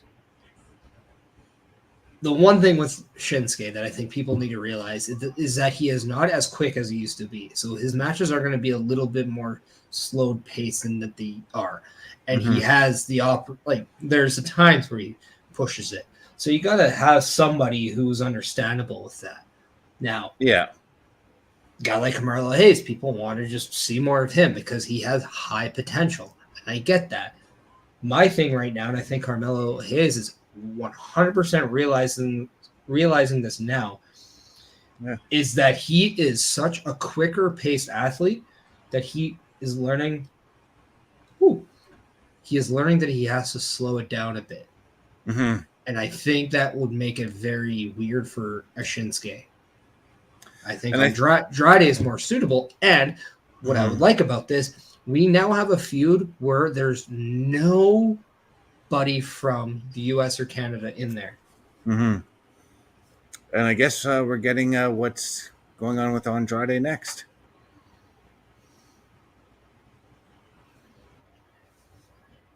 Well, I think they did say the winner of this would be next in line for the US title. Yes, they did.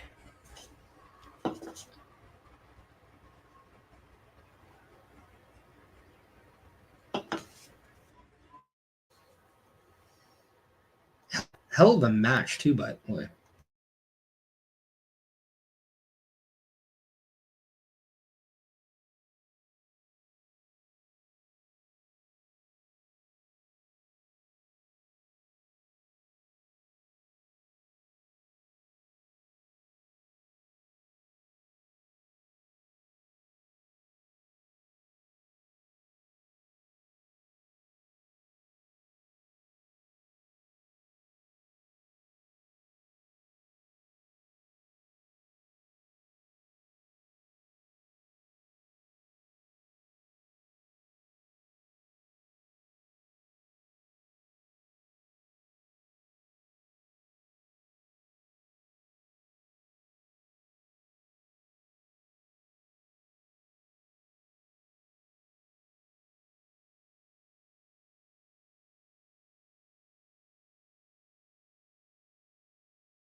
The one thing, though, too, that I do think would stymie the Nakamura-Andrade thing, unfortunately, you do need promos to help elevate feuds. And Yeah, English is not their strong suit. The one thing I would love is we get those backstage subtitles. It kind of would be cool to get back and forth of those. Yeah. Of one in Mexican, one in Japanese. It would be kind of cool. Or I guess Spanish. Whatever. I don't know what Andrade speaks, to be honest. Spanish. His native tongue, yeah. Well, I mean. One thing I'm actually really enjoying is the fact that we're getting promos to promote, in-ring promos to promote matches for the next week on SmackDown and on Raw. I'm actually really enjoying that we're getting those. I think this is something that you can tell that this episode of SmackDown, the whole switch to the USA, but also just the season premiere and all that. Also, still weird to think I was at the last Fox SmackDown, by the way. Mm-hmm. But you definitely see how planned a lot of this was, and how there was definitely a vision to change things up and to go a different direction, which means there was an evolution, pun intended, on the brain or the framework of what SmackDown's going to be. Yes.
Does Corey Grave making fun of Saxon ever get old? Because I don't think it does.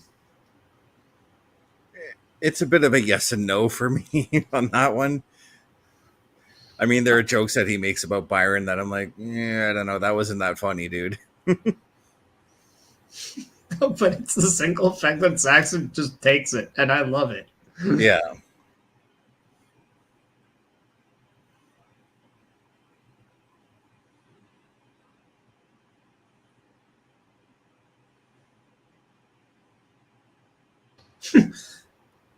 Number one sign that Roman Reigns is a megastar now. His intro is insanely long. Yeah.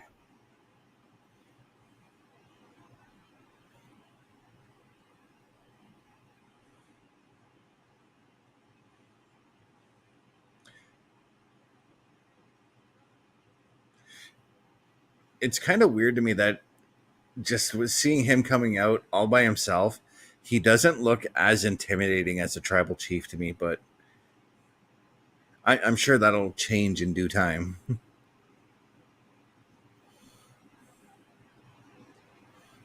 Well, I mean, people are always going to look intimidating when they got an entourage behind them, right? It's like, because you're looking at Roman Reigns, but you can't help but say, oh my God. But like, look what else I'm dealing with. Look what else is there, right? Like that's just the set. Like that's the vision when you see that. Yeah. It's a lot easier to go one-on-one when it's one-on-one. But it's harder to go one-on-one when it's really one-on-one plus 3, 4, whatever the case may be. Right. Now, I think it's also weird because I don't think Roman Reigns ever looked intimidating. I think what was very smart about Roman Reigns was just his cadence to never look worried. And he was not, like, he didn't look worried very often. He didn't show emotion of being scared, being confused. Mm-hmm. He was just a very, very much even keel kind of a guy.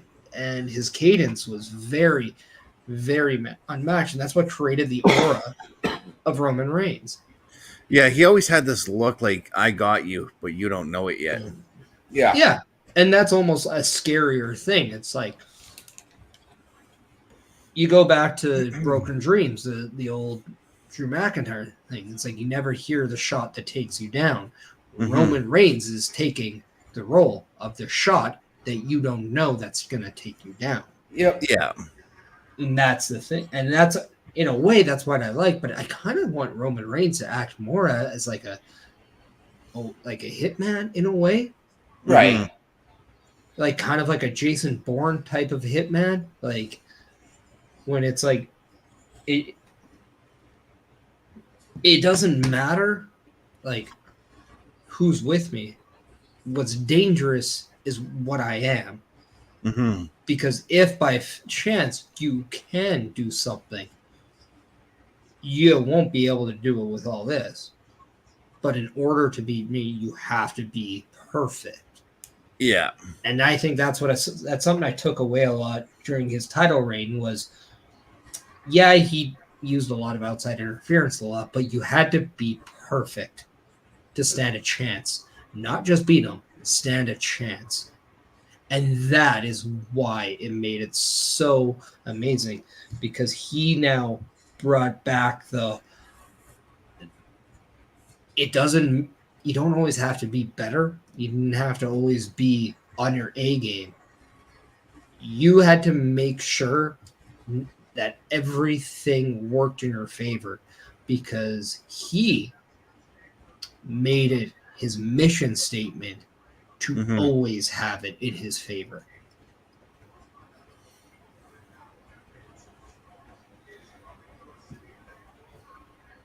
So now that he is on the other side, now that he's walking down that aisle by himself, it's going to be very intriguing to see how does his mentality differ.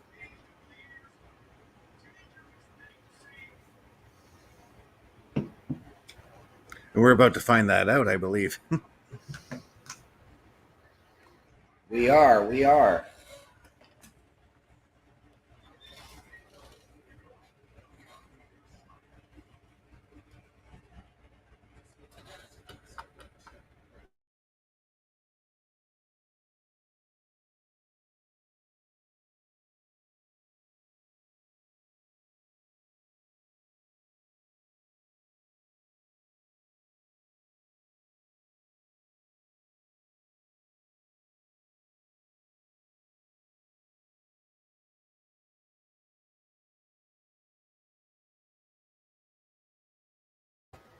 I still hope he does the acknowledge me stuff.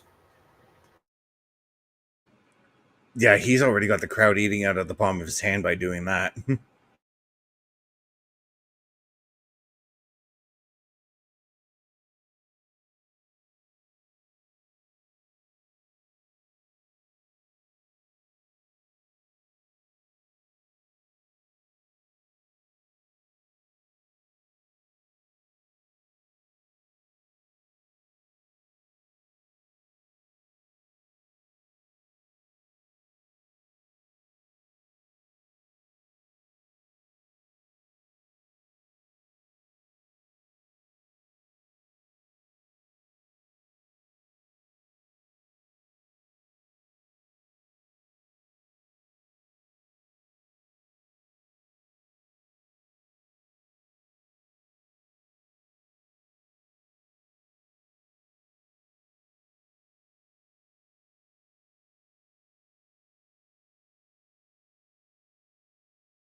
Gotta love how they call this is just collecting microphones for other people.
As we see it, the seeds being planted between Roman Reigns and Cody Rhodes part Trey.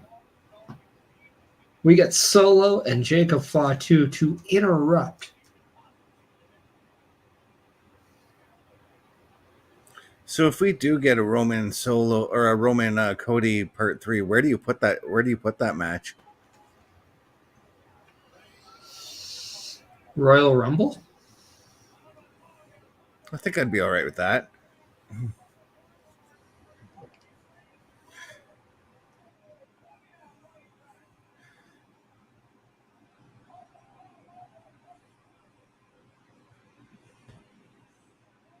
Because I think we still have to go to get to Roman and The Rock for Mania. So if that's the plan still.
All right.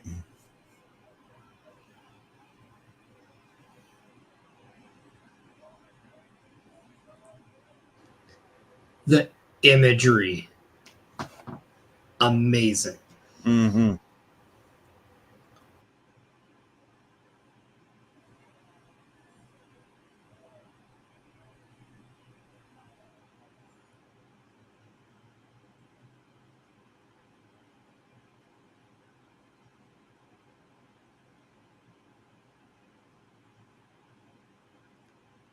And that does it for another week of SmackDown.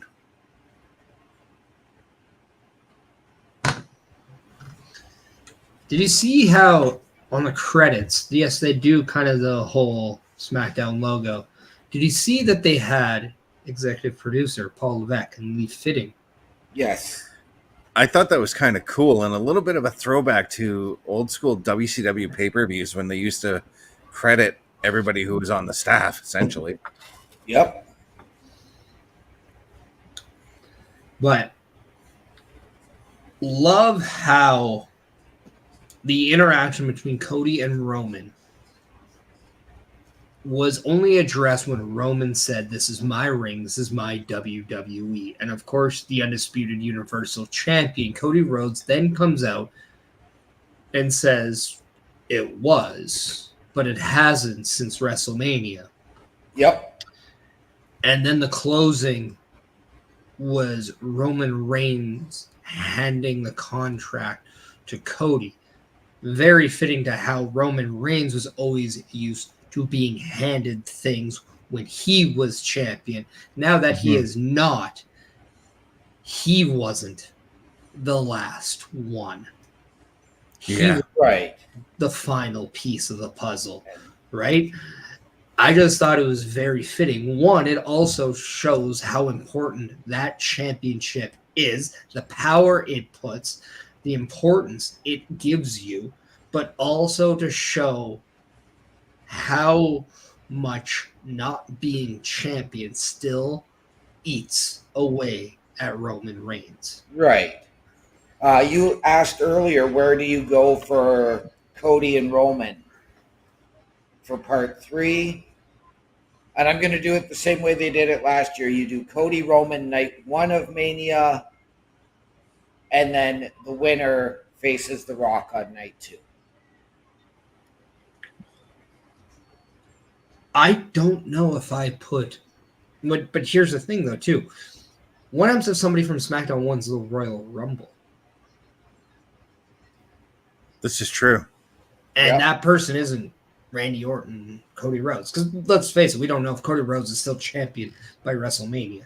That's just a presumption. Right. And I'm going to be the first one to say, I don't want The Rock winning the Royal Rumble. And I know that's a universal agreement in this room. Yes. Yep. But I also don't want Roman winning the Rumble.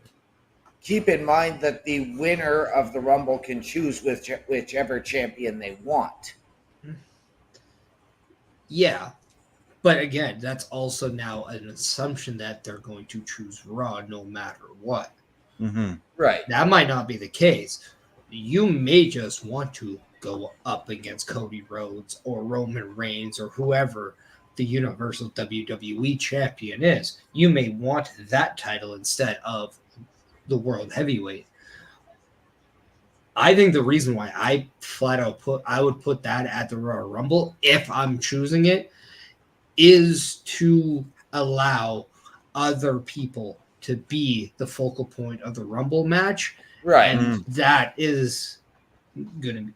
Now, the third match should flat out close for the next while, Cody versus Roman.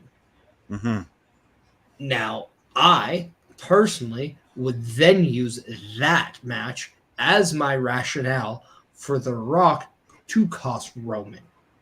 I would have Rock come out if they are going to do Bloodline versus Bloodline at War Games.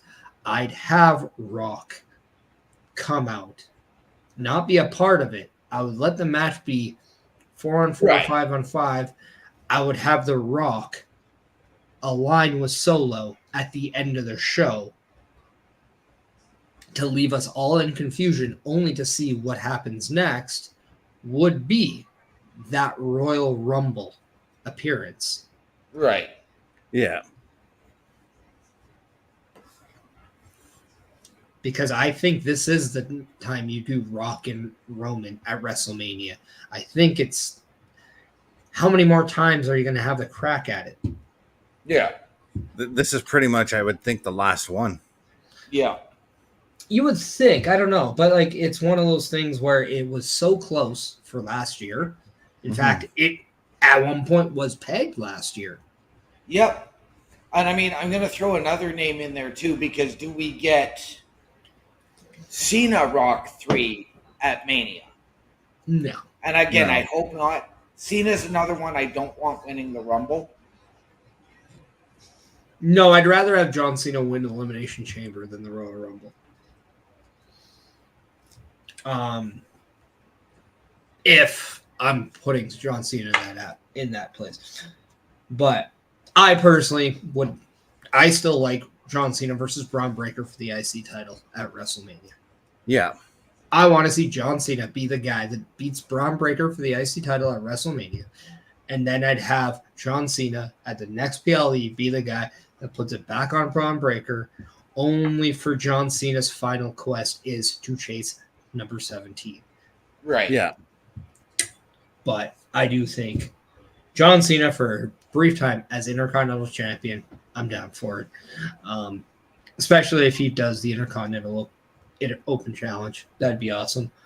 But to stick to SmackDown, we've got a lot. That was a very packed, informative SmackDown. It was. Yeah. It was. It was a fantastic season premiere. What was your highlights versus your lowlights on this show? I'll OMD if you need time to kind of just process it. Okay. My highlight, and I'm gonna go with a surprise because this was a match I really wasn't anticipating, but it was the best of the 5, was Andrade versus Mello. I wasn't big on the ending. I felt that was a little bit rushed.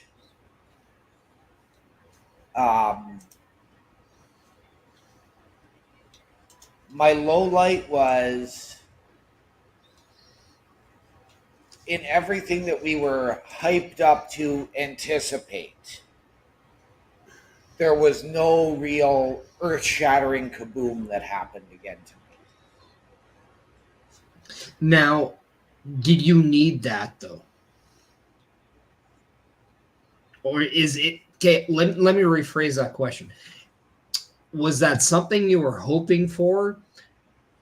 Or was that something you're so designed to get that you feel empty by not getting it? A little bit of both, because I was really hoping for that. Not even so much the Hikuleo, as I believe it was.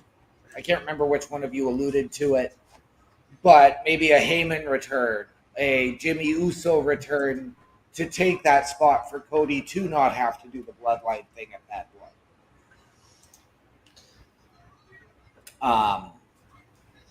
And yes, it is something that we are programmed to expect over the years in WWE, especially with, the Raws right after a PLE, major PLE, or a season premiere getting this earth-shattering kaboom. So, yes, I was anticipating something. What it was, I wasn't sure.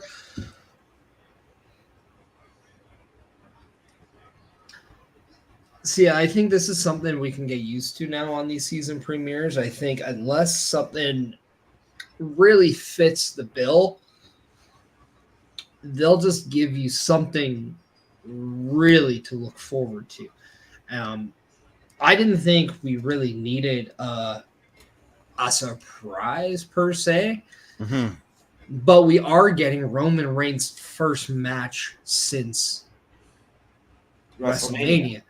And to me, that's something that's as good as a return for me, because we have not seen Roman Reigns gear towards the ring since then.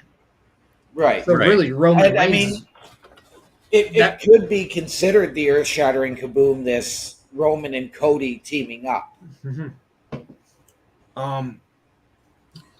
I think, too, with something that we're so designed with the bloodline, we're not exactly getting what we want when we expect it.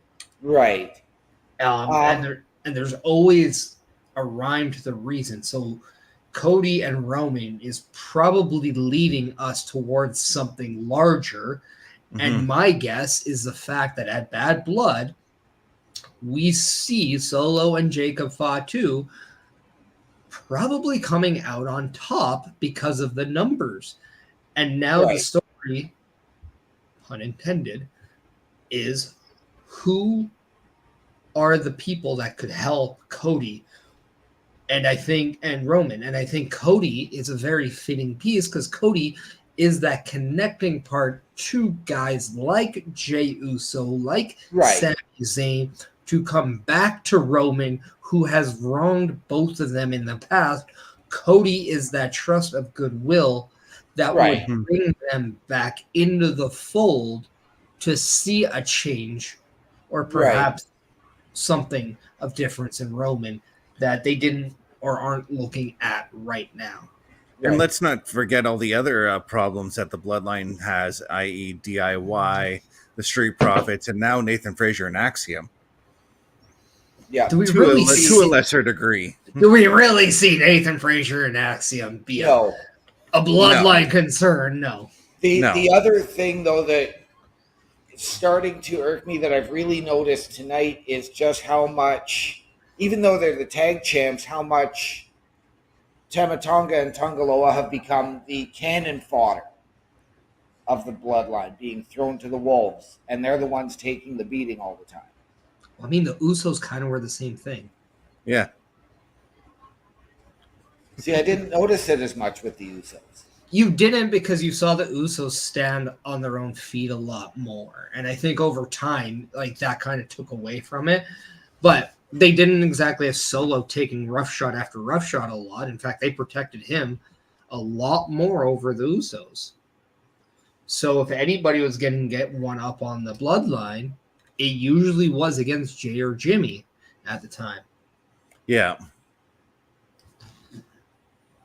I'm very intrigued with the potential of how they bring back Jimmy and Jay. Now, it could be assumed. Obviously, Paul Heyman, in my eyes, that one doesn't have to have any backstory. Paul Heyman went down on his back in loyalty to Roman Reigns. That just is obvious. That's the obvious one that everyone's going to be like, hell yeah, they're back. And that is going to be one thing. The story is now how you bring back Sammy, Jay, or Jimmy. That is a real big one because all three men at one point were exiled by Roman Reigns. Yeah. Yep. And I kind of like what you said about how Cody's that could be that conduit to bring them all together again. Yeah, because I'm sort of looking at it from a non-kayfabe standpoint as well, with how Cody's managed to bring some of his boys over to the WWE from All Empty Wrestling. It's all elite. Let's respect the fact that there's that. I don't gotta respect anything from them. Why? Just don't. The product isn't bad anymore. Watch it. It's really not that bad. It is slowly improving. Yeah. But with this being said, gentlemen, what do you say we hand out our socials? You can see ours right now. Yeah. You're the only one that needs your socials handed out there, bud. True enough. And the people can read it. Coming soon. In fact, I will promise it. Coming this Monday will be my Linktree, linktr.ee/OMD show. Now, would you mind reading that out for people who can't see, who may be blind, who are still enjoying our show? I prefer not to, but I can. Why, do you have friends watching the show? I don't have friends other than you. Oh, God, that wasn't even a shot at you, but thanks for putting that one out. Oh, that's great. So the people can find me on Facebook, Daniel Harisic, HRYCYK, on Snapchat, One Man Dynamic, capitals on OM&D, on Twitch at OMD17, and on Discord at OMD6370. All right, and Mr. Parrish. Yep, as you can see, all episodes long, I've had my Linktree right up on there. It is Linktree /Chris Parrish. I'm just gonna say Linktree /Chris Parrish because I don't like the fact that they moved the TR, the EE. I think it's kind of a weird. Mhm. So just check that out. That's how it's spelled right there. If you really want some good flavors of energy drinks, or not really energy drinks, but just a different form of energy, go to rogueenergy.com and you can check out all the good flavors. My personal favorite is the blue raspberry, which you can try now as a sample and see, hey, this Parrish guy has something really going right here. Okay, he has some good taste.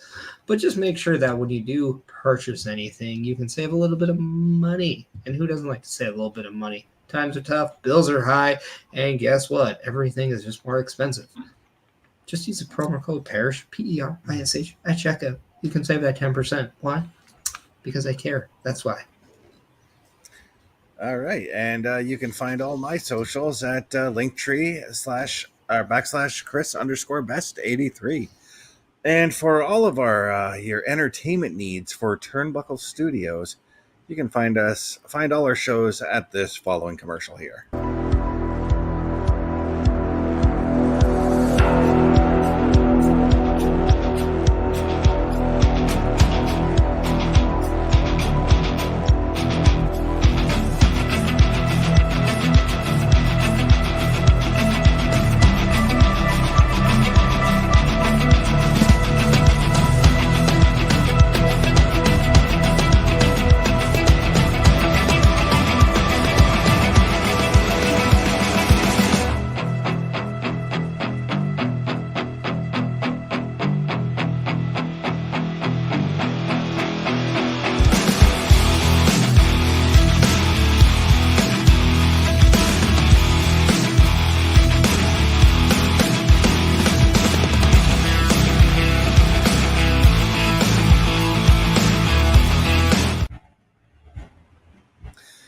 And OMD, what are those immortal words that we like to end our shows off on? With that being said, Best, you beat me to it because I was trying to do it before you asked the question. In the immortal words of Carl Carafel, ladies and gentlemen, the world is a scary place. Take care of each other. From all of us here at the Boar's Nest, Turnbuckle Studios, and CBRS Entertainment, good night, good luck, we out. I'll be there when you're down, when you're losing your crown, till the afterglow, the afterglow.